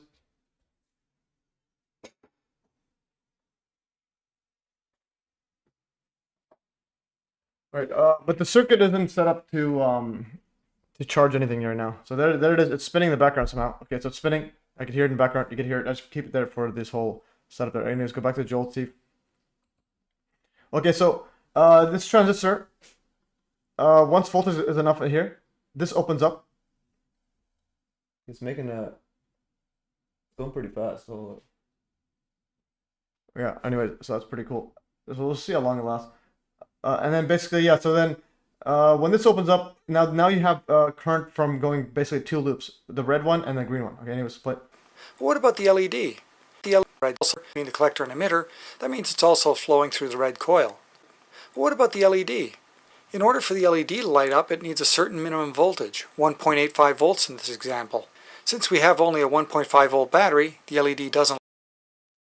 Okay, so the noise cancelling is on. We can't hear your background. Oh no, that's good. It's annoying for me. I know, but it's good anyways. You can hear that running. I'll turn the noise cancelling for 1 second then. But again, we have 14 minutes and filters. I'll turn this noise cancelling off. Okay, let's turn this low. Can you hear that? Let's see how the sound is.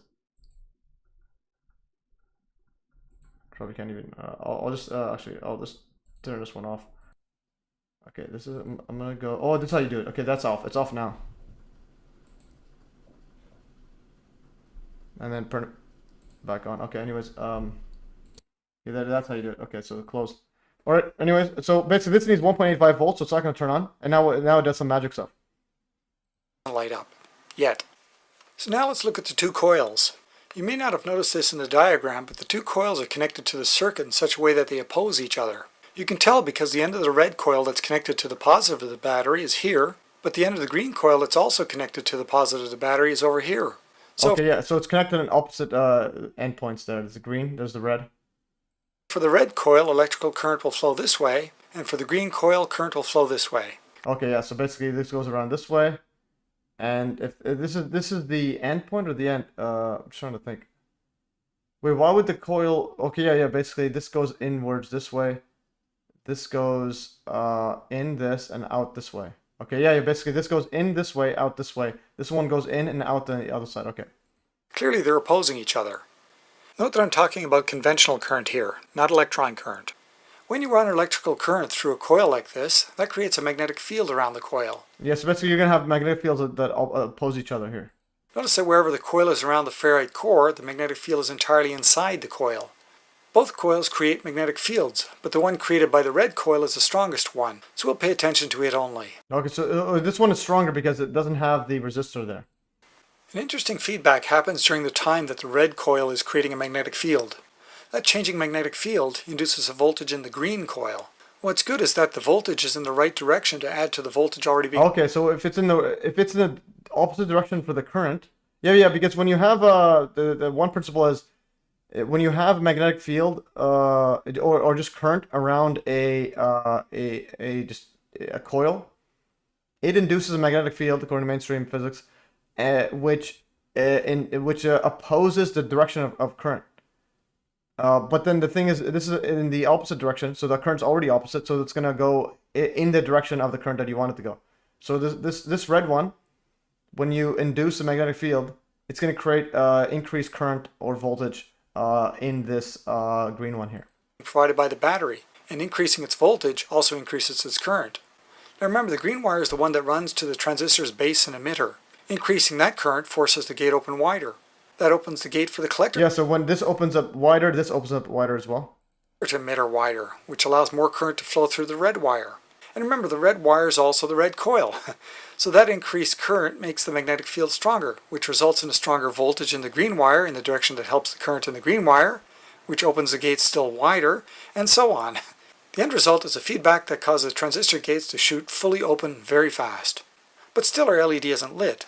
That comes when all this falls apart, which is what happens next.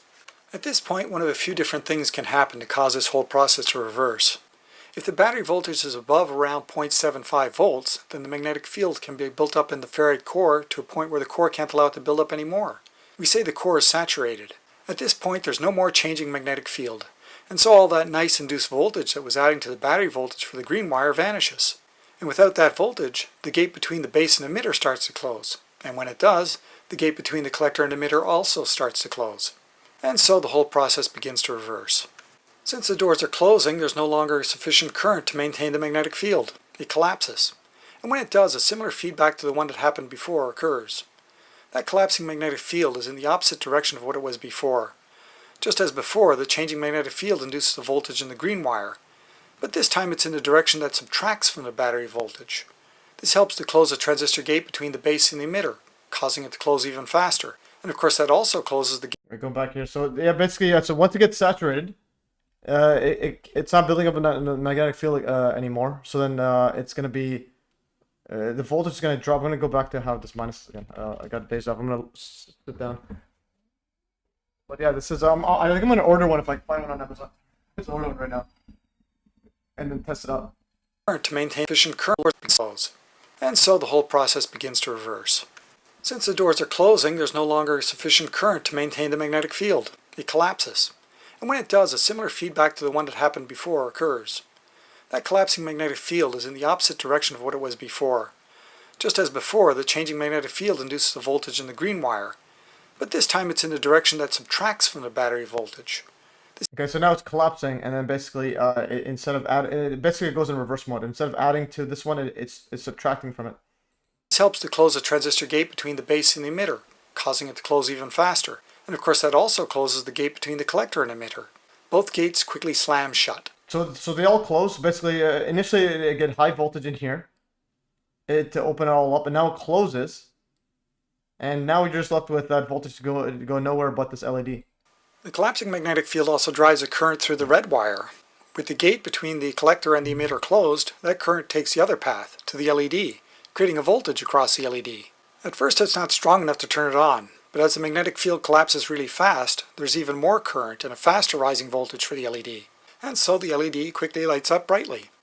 Once the magnetic field in the core is all gone, there's no more current. Yeah, so basically you use that collapsing field, basically it shuts this down, and then that rapid shutdown somehow turns LED on. Current for the LED, and it turns off. And we wait for the battery voltage to start opening the base to emitter gate again. And then it goes again. So once it lights on, voltage is gone, and then you have to wait until this builds up again. So every time it builds, during the build up, it opens the gate, and during the close up is when you basically use all this energy to start the whole thing over again. And that's how a basic Joule thief circuit works. Well, thanks for watching. So what's cool thing is you can literally just get a random thingy here, connect it to a battery, and now you can power whatever that needs needs extra thing. And so that's set up. I'm gonna go with this video. How does Joule thief work? This guy's actually also pretty good. People kept asking about the Joule thief. I have never seen such determination in my life. Here's a 3D version of it, explanation of it. And I do want to keep going on this battery discharge. Now, to understand how it is that you can revive a battery with the Joule thief, we must first talk a little about how batteries work. These are energy sources whose voltage depends on a chemical reaction, so they should theoretically generate a consistent voltage over time that depends only on the chemical elements that compose it. However, as the energy stored in them is used, the reactions no longer occur with the same efficiency and its voltage begins to decay slightly, although it always maintains a relatively constant value over time. Because of this, when the voltage of the batteries is reduced below the minimum voltage required by a device to operate, it will not turn on or will do so with a lower power, which leads us to conclude that the batteries are no longer useful or are discharged. However, it is highly likely that there are unreacted chemical elements inside, which means there may be unused energy. Incidentally, energy's unit of measurement in the International System of Units is the joule, this being the reason behind the name of this circuit. There are multiple variations of the Joule thief as a circuit, but we will focus on one of the simplest, which consists of only 5 electronic components: a 1.5 volt battery, a resistor, a bifilar toroidal coil, an NPN bipolar junction transistor, and an LED that will only light up if its voltage exceeds 1.8 volts. While I have already explained in detail how each of these components work in previous videos, let's quickly review the behavior of some of them to then see how they work together. First we have the resistor. This is an electronic component designed to introduce an electrical resistance or opposition to the passage of current, a quality that is used among other things to guide the current through a circuit. In practical terms, when there are two paths through which the current can pass, and one of them has a high electrical resistance, most of the current will go through the opposite path, because the energy tends to seek the path that presents less opposition to its passage. Second, the toroidal coil. This is a passive component that stores energy in a magnetic field when an electric current flows through it.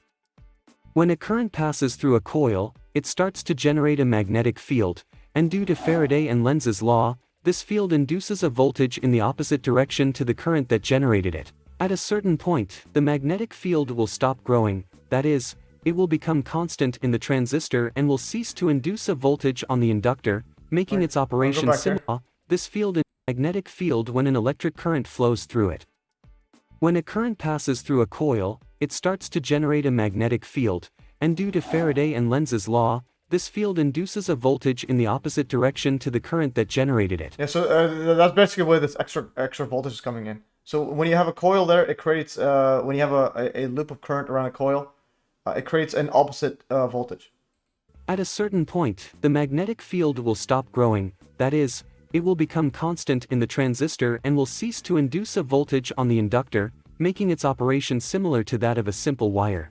Finally, if the current stops passing through the inductor, the magnetic field will begin to collapse, which will again induce a voltage, but this time in the opposite direction to when the magnetic field was growing. Okay, yeah, basically growing is positive, and then when it decreases, it's in the. I mean, growing is negative, and then when it's decreasing, it's in the positive. Basically, anytime there's a change in the current, initially once you maximize the current in there, I mean, once it goes in, once the magnetic field is built up, and then discharging that gets in the reverse direction. Let's go back here. I think it's discharging.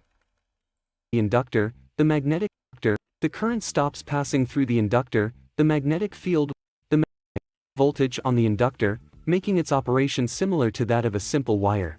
Finally, if the current stops passing through the inductor, the magnetic field will begin to collapse. Yeah, basically when you stop sending the current in, and then it collapses, and that collapse as a change in magnetic field, that change makes it in the positive direction because you're collapsing. And the other one is increasing, makes it negative. Which will again induce a voltage, but this time in the opposite direction to when the magnetic field was growing.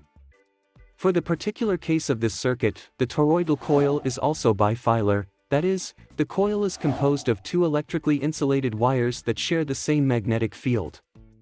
This way, when the magnetic field varies, a voltage is induced in both wires.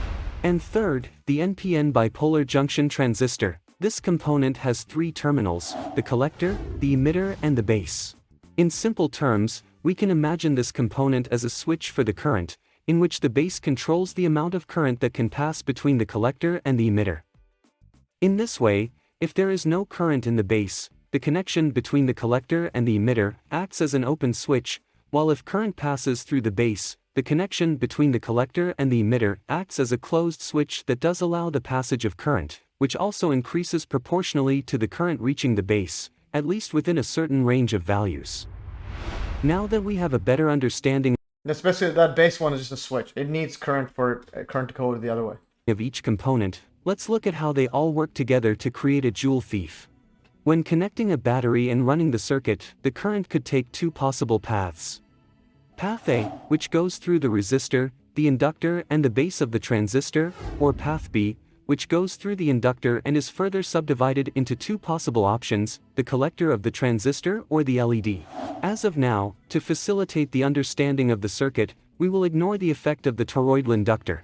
If we consider only the first component of the path on the left, which would be the resistor, we can assume that most of the current will go through Path B, given the practically zero resistance of the copper wire. However, once we get to the transistor and the LED, we notice that the current does not go through either of the two options ahead, since the battery does not have enough voltage to turn on the LED, and the transistor has no current at its base, which means that it is behaving like an open switch. Understanding this, Path A is actually the only path through which current can initially pass. Thus, the battery causes a small current to begin flowing through the resistance and the base emitter junction, which in turn causes the transistor to begin conducting current between the collector and the emitter, such Yeah, that's because this starts opening up. This goes in, this can also open up as well. that current begins to flow through both paths. However, there is still not enough voltage to turn on the And go back here. Yeah, Such- so this opens up, and this is actually bigger than this one because this includes this one here as well, which is being opened by this base one. Whenever your voltage here, this also increases as well. that current begins to flow through both paths. However, there is still not enough voltage to turn on the LED, or a reason for the current to attempt to follow the path that would allow it to operate. Yeah, and this is without the coil. It is at this point that the inductor comes to solve all our problems. While we already looked at what the behavior of a bifilar toroidal inductor was, the way this is connected in a Joule thief is also of great importance. In particular, the construction of the toroidal coil is made in such a way that the current passes through it in opposite directions with respect to each other, and because of this, the voltage induced in both wires by the varying magnetic field will also have opposite directions. Furthermore, since most of the current passes through path B, this path will be the one to control the behavior of the magnetic field.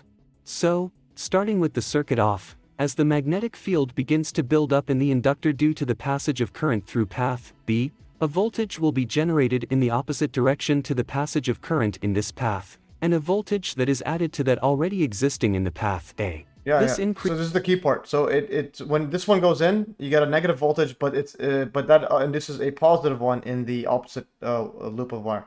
in voltage on the first path causes a higher current to reach the base of the transistor, further opening the passage of current between the collector and the emitter, forcing the circuit to pass a higher current through path B. Yeah, so basically you're gonna increase this one. When increasing this one increases this one here. Now you're gonna have a full-on increase on this side here. This, in turn, will cause the inductor magnetic field to grow as well, inducing a higher voltage on path A and causing more current to reach the base, repeating this cycle continuously.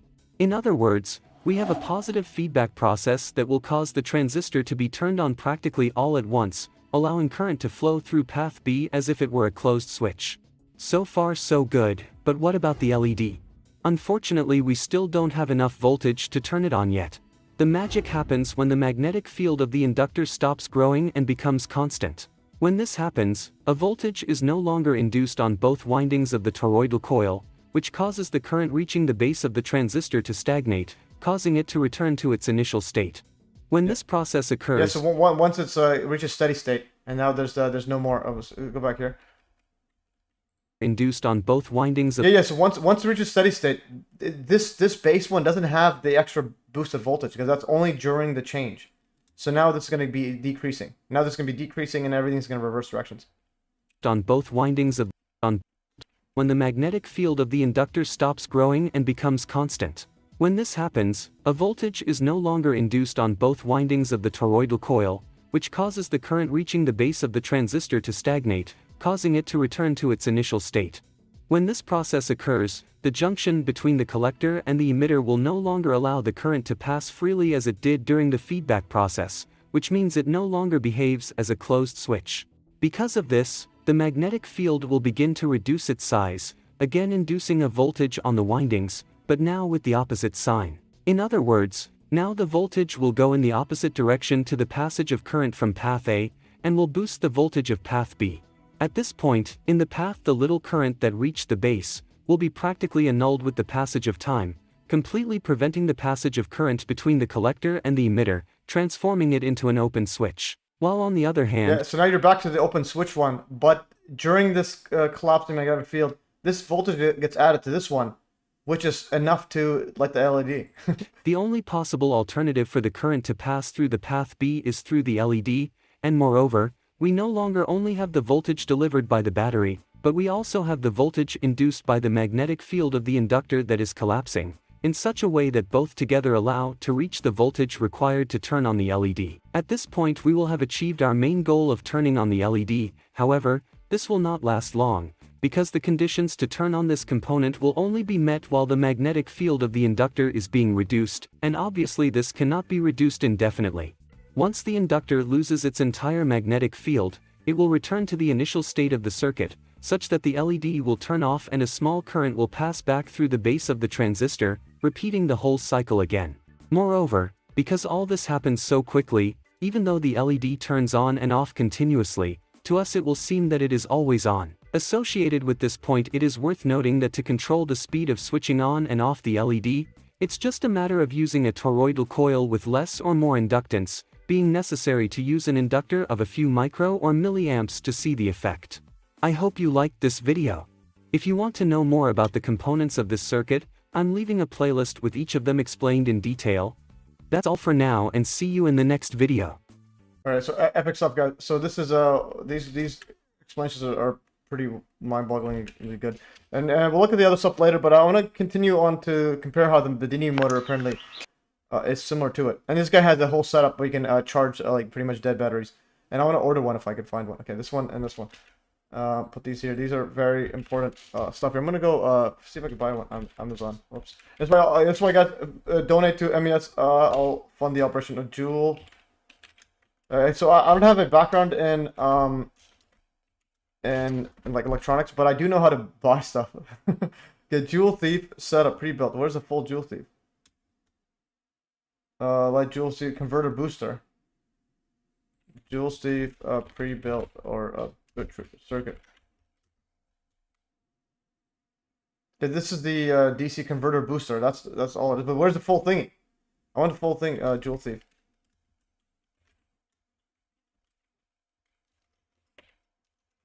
Thief. Full purchase. Okay, it doesn't have it on Amazon. Maybe on eBay.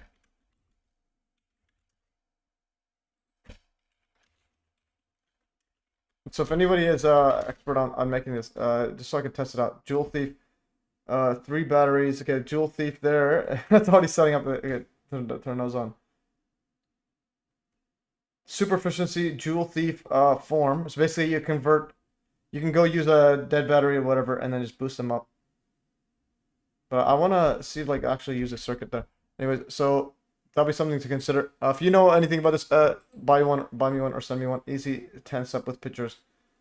Or I have to make one. Joule Thief right here, small circuit. Oh, 7. Okay, this one here you can buy this. Okay, little thingy here. Assembled. Okay, so we'll buy this one, Joule Thief. That's running this battery. Yes, basically you can go take a dead battery and then have it running. Yeah, check out. Okay, I'm gonna buy this one and see what happens. Discount. I don't have a discount.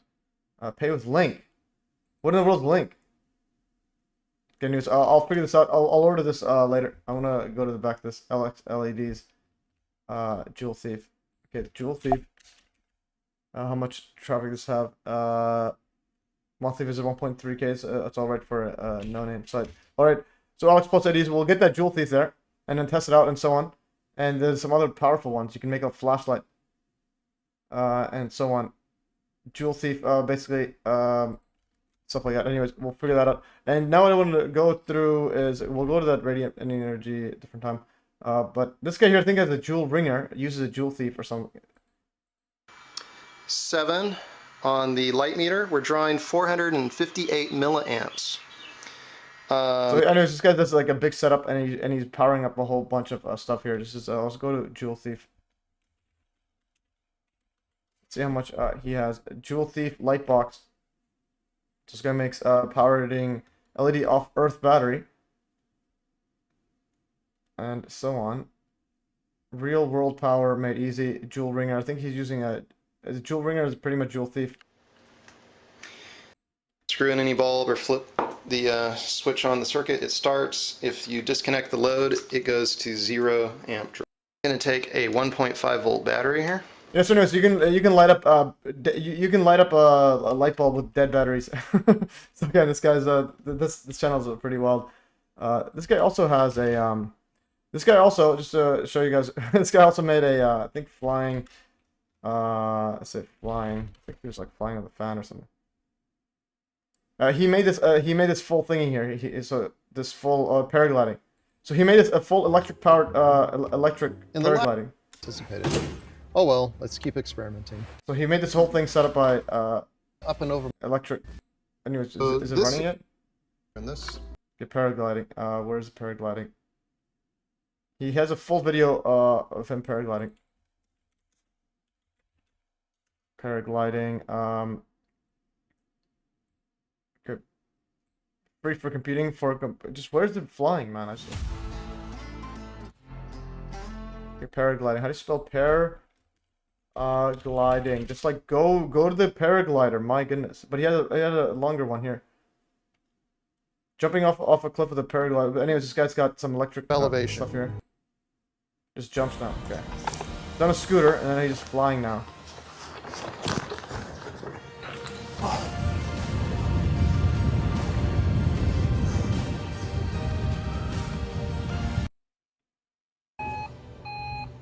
And then he had one that was super cool that I think his son was filming. Okay, this one here. This is the first. This is years ago. It's 13 years ago. Yeah, filmed with like a potato or something. Yeah. So anyways, it made electric paramotor. So that's that part. And I want to go here. This is Joule Thief. Yeah. This okay. That's a discussion. Okay. Now I'm gonna go quickly to the Murray guy. Murray, this is a disinfo gatekeeper or whatever, but he has a Bedini motor there. This guy here, the heart of the Bedini motor. So he explains the Bedini motor. It's just a Joule Thief with a extra little kick. Let me go back here. I think he compares the two.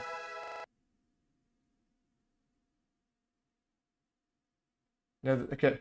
So striking, isn't it? So this is a Joule Thief right here. So remember the Joule Thief, you had LED there. You had the resistor, you had the transistor here, and then you had the power supply there, and it goes to there's the inductor there. Okay, so now I understand how it works. And now the only difference here is, let's see what he says here. He just added like another wire or something. Side. So have a look at this. Striking, isn't it? Now in the Joule Thief, the two coils are wired to each other, and in the SSG, one coil is unwired from the other and acts as a trigger coil. Now, the Joule Thief switches itself. The SSG is switched by an approaching magnet. So, in theory... Okay, so basically, the Joule Thief switches it. You know how it switches back and forth, the inducing magnetic field? And the other one, the switching is done externally, and that's with the magnet rotating. But he had a... I'm going to play the full video, and then I'm going to end the stream. Because this is why I wanted to do the...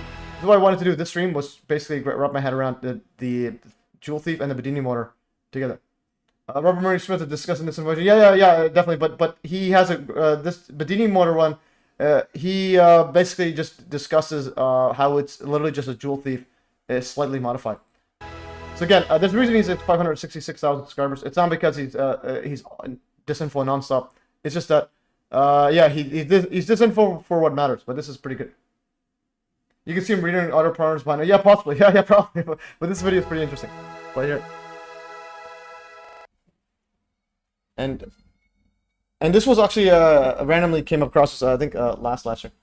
And it was played here. So I do want to buy that Joule Thief. Right, so in video 986 we looked at the Joule Thief. And we looked at the Joule Thief because it was inspired by the Bedini SSG. It struck me that the SSG and the Joule Thief looked remarkably like each other. Now the Joule Thief is a self-oscillating high-voltage oscillator. It's a step-up transformer, really. And I particularly noticed that when I had a look at the two circuits side by side. So have a look at this.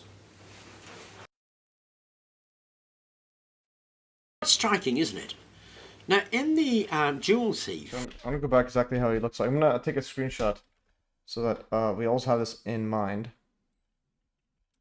Okay, I'm going to go snippet.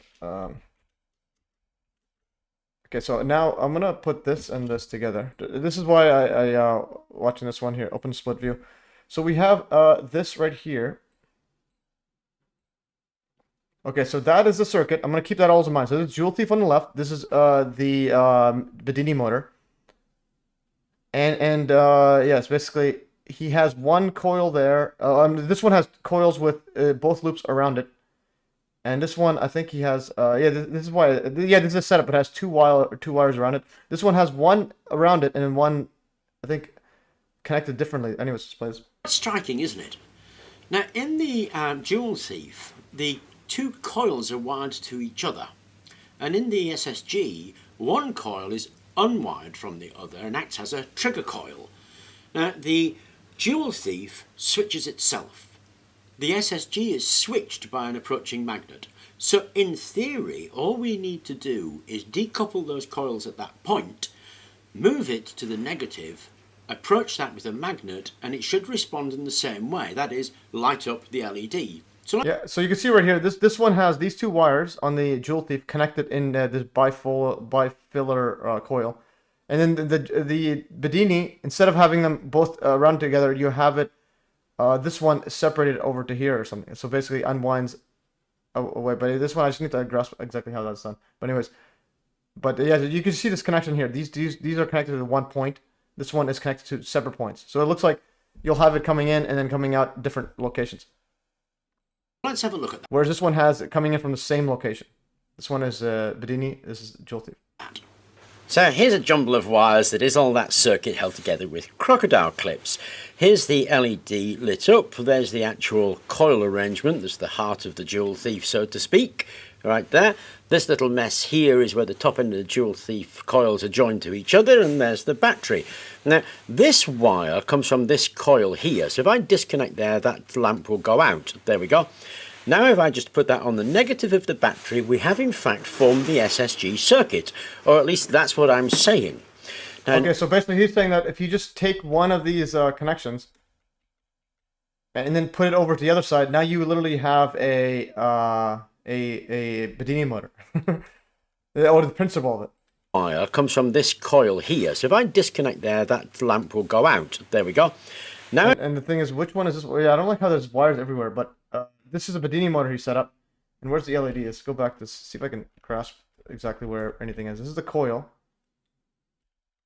Okay, that's the coil. Arrangement. There's the heart of the Joule Thief, so to speak, right there. This little mess here is where the top end of the Joule Thief coils are joined to each other, and there's the battery. Now, this wire comes from... Oh yeah, so this is the battery right here. So that would be around here, and then this is a part right here. Yeah, so instead of this, so he's taking this part right here, and now he's connecting it all the way to the end of that transistor area, or the end of this part right here, I think. Would Old Man Bills do a live show with you where he can show you his builds and discuss them with you? Yeah, that'd be pretty good. Yeah, just message him on my behalf, and so on. From this coil here. So if I disconnect there, that... So he's disconnecting this part right here, and now he's adding it to where's the lamp will go out. There we go. Now if I just put that on the oh, so now he's adding it to the negative of the battery. Yeah, so he's taking this and he's putting it here. Yeah, so that's all he's taking this part right here and adding it right here. So I'll do another screenshot. This part right here. We're doing another one. And then basically what he's taking is, he's taking this and then he's connecting it here. That's all he's doing. He's disconnecting it here, adding it here. And now then you basically have the Bedini motor. And we'll explain that. Okay, so anyways, that was just me screenshotting. Oh, that's pretty cool. I could just screenshot and draw stuff. That's saving. Anyways. Negative of the battery, we have in fact formed the SSG circuit. Okay, Tammy says, I messaged Beneficent TV asking him to join your lives as he builds these calls and works with Old Man Builds. Okay, Epic's up, yeah. Thank you. Okay, also we have a first comment on Odyssey, Uncle Murray. Let's go. That's a fire thumbs up. Okay, Epic, and then nobody else and the other stuff. And Patreon's there. See if anyone is commenting on Patreon. Nobody on Patreon. Okay, Epic's up. Patreon, I'm getting $20 a month, guys. Up the money. Let's get throw a bunch of cash money at your boy. Anyways, let's play this. Or at least that's what I'm saying. Yeah, so he's saying that all you do is take the Joule Thief, put it over to the other side. In order to see if that's right or not, I've got a bunch of magnets here. And what I'm going to do is going to approach this coil with a bunch of magnets, and we should see that LED flash. Yeah, and basically, when you have the wire there, the circuit itself can do the switching. Basically, it builds up magnetic field, and then discharges once it's done, and then that discharging lights up the LED. But now if you remove the wire, it's not going to be self-charging. So you're going to need something. I mean, it's not going to be self-switching. So you're going to need something to change the magnetic field. And what he's saying is, you just bring a magnet close to it. That's all you do. and that magnet, the moving of the magnet causes a magnetic field on it as it gets approaches it, and then you move it back. That becomes the discharging. It's triggered by the magnets. There you go. I don't know if you saw that. Yeah, it's hard to see. Watch. Look at the LED. It's by the magnets. Yeah, you can see it. It lit up a bit. It'll go slow. There you go. I don't know if you saw that. So let's try that again. But I'm going to turn out the lights so we see the flash better.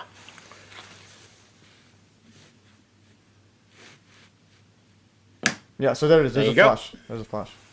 Well, that seemed to work. Now, if what I'm saying is right, that is, it's all down to this thing here, this bifilar coil, where one is being triggered by the other to create a collapse, where the collapsing field creates a high voltage spike on the other coil, and that high voltage transformation is what's doing all that work. Now, if that's right, anything should be able to do that as long as it can switch. So what I've got here is a little micro switch, and I've attached the micro switch in line with one of the coils, and the other coil is directly attached to that LED. If I flick that micro switch, see the LED lighting. Again, I'm going to turn the light out so you see that better. Okay, yeah. So basically, he has a switch, and all it does is so this is switch over to here. Let's see how he does it exactly. You should draw the circuit out to be easier. Do that as be able to do information is what's doing all this, is what like on the other coil, and that high voltage transformation is what's doing all that work. Now, if that's right, anything should be able to do that as long as it can switch. So what I've got here is a little micro switch, and I've attached the micro switch in line with one of the coils, and the other coil is directly attached to that LED. If I flick that micro switch, see the LED lighting. Again, I'm going to turn the light out so you see that better. Alright, so basically all he does is connect the coil to the LED and basically has a switch so that the current's on and off. And each time when it's on and off, the coil induces a magnetic field and it collapses. And that collapsing lights it on. So basically all you do is take the Joule thief and have a switching mechanism. The Joule thief conventional circuit, it switches on its own. And then the Bedini motor uses using the permanent magnets rotating. We'll show that in a bit. And this one you can also just do a switch, button switching. So it seems to me the heart of the system is here. It's here and a switching mechanism of some description. So we have two coils, remember, bifilar coil. There's only about 30 winds on this.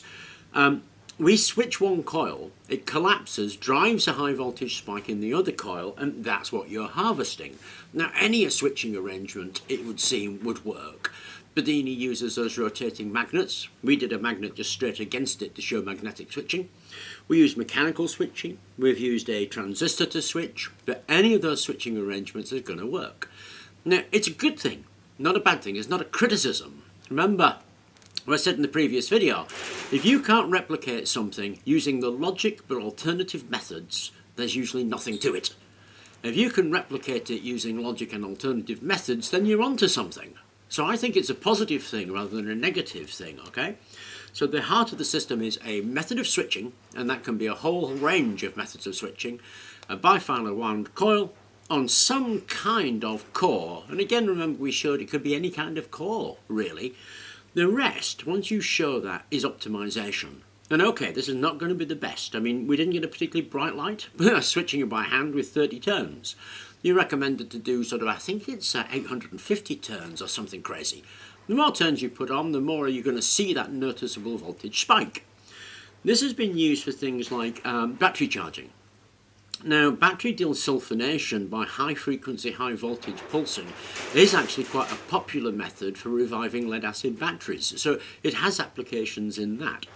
Now, he uses the power coil to drive that wheel around. So it's actually kind of self-switching, being driven by the magnetic rotation. That motor will do some work. And there is an Australian group called Panacea Bocaf who did something called a rotiverter, which I quite liked because it looked at motors and looked at scavenging the energy from them when they weren't under load and then feeding the energy back in when they were under load, and it looked really kind of cool. But I was asked to look at it.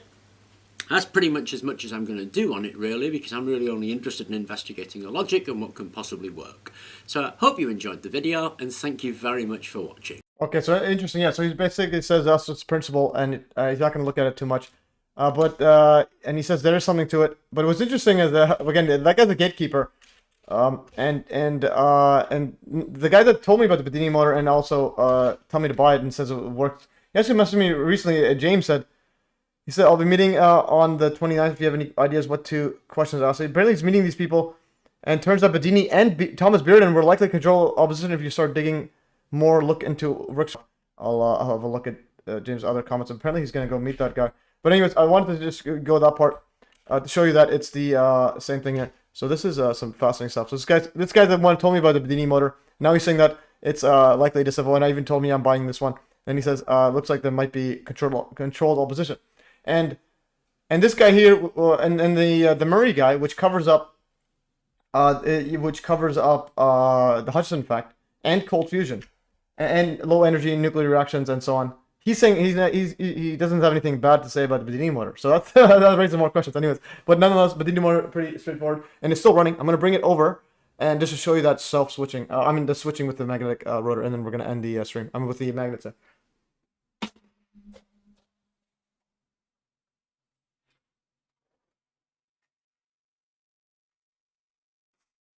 All right. So it was turning on the entire time there, and so on. Yeah, basically I'll stop this. Ooh. So basically the switching is from these magnets. When it hits the coil, see the magnets? As it gets closer, it induces magnetic field, which induces voltage, and then it collapses, and then it goes like another one. So basically it switches super fast, and that's pretty much Joule theory. And lastly, I'll take a photo quickly, show you something.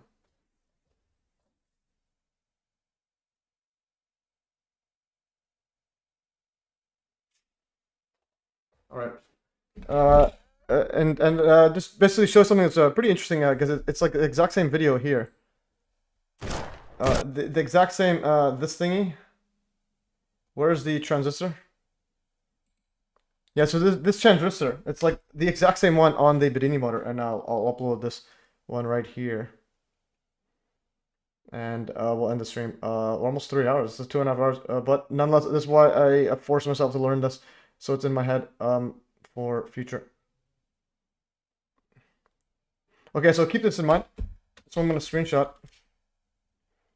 So this is bipolar junction transistor. So that's that. And look how this one's set up. And look at the Bedini motor. I just upload it on here. So there's the transistor. It's exactly the same, even the thing on top. And place this. So we have, I'll make this bigger. Yeah, so we have this thing here. Your link to join popped up well after you sent it. I'm not sure what link to join. Okay, this one right here. This is literally this thing. All right. So again, I don't have an electronics background. I just have a pattern recognition like on another level. That's probably my like competitive edge on everybody. I have pattern recognition on through my wazoo. Anyways, guys, that is all for today. Thanks for joining. And yeah, Tammy, hopefully you got onto Hive somehow. Yeah, you were saying that you got onto like yeah. So I've made progress on Hive on the Mac, so I've got you on live on 3 devices. Okay, epic stuff. Yeah, and again. Just try to go slow when I say Hive keychain, and if a thing says upload, I never said upload, so that's just like slow it down. That's like way off. I have to go back here. This thing is interesting on a place as well. Okay, 9/11 Richness, epic stuff. Yeah, and yeah, I'll make a thumbnail eventually. I'll make it this week for the September 11th one. And there's the guy supposed to be in this live stream on Saturday, the near death experience guy. Okay, so there's the Joule thief, and so on. Okay, did I post it in the right area? Should have posted right there. Okay, anyways, yeah, that's all good, guys. And yeah, great stuff. Now then, revisionist, thanks for joining, and hopefully you like that computer. It's gonna be pretty fast. It's gonna be like at least 3 to 4 times faster than your old one. Okay, thanks for joining. Have a great day, and I'm gonna go for a run. All right, guys. And yeah, and see this guy here. Okay, I'm gonna post on Odyssey. The only guy commented on Odyssey as well. And yeah, that's all for today, guys. And anyways, thanks for joining, and stay tuned for another Math Easy. Okay, and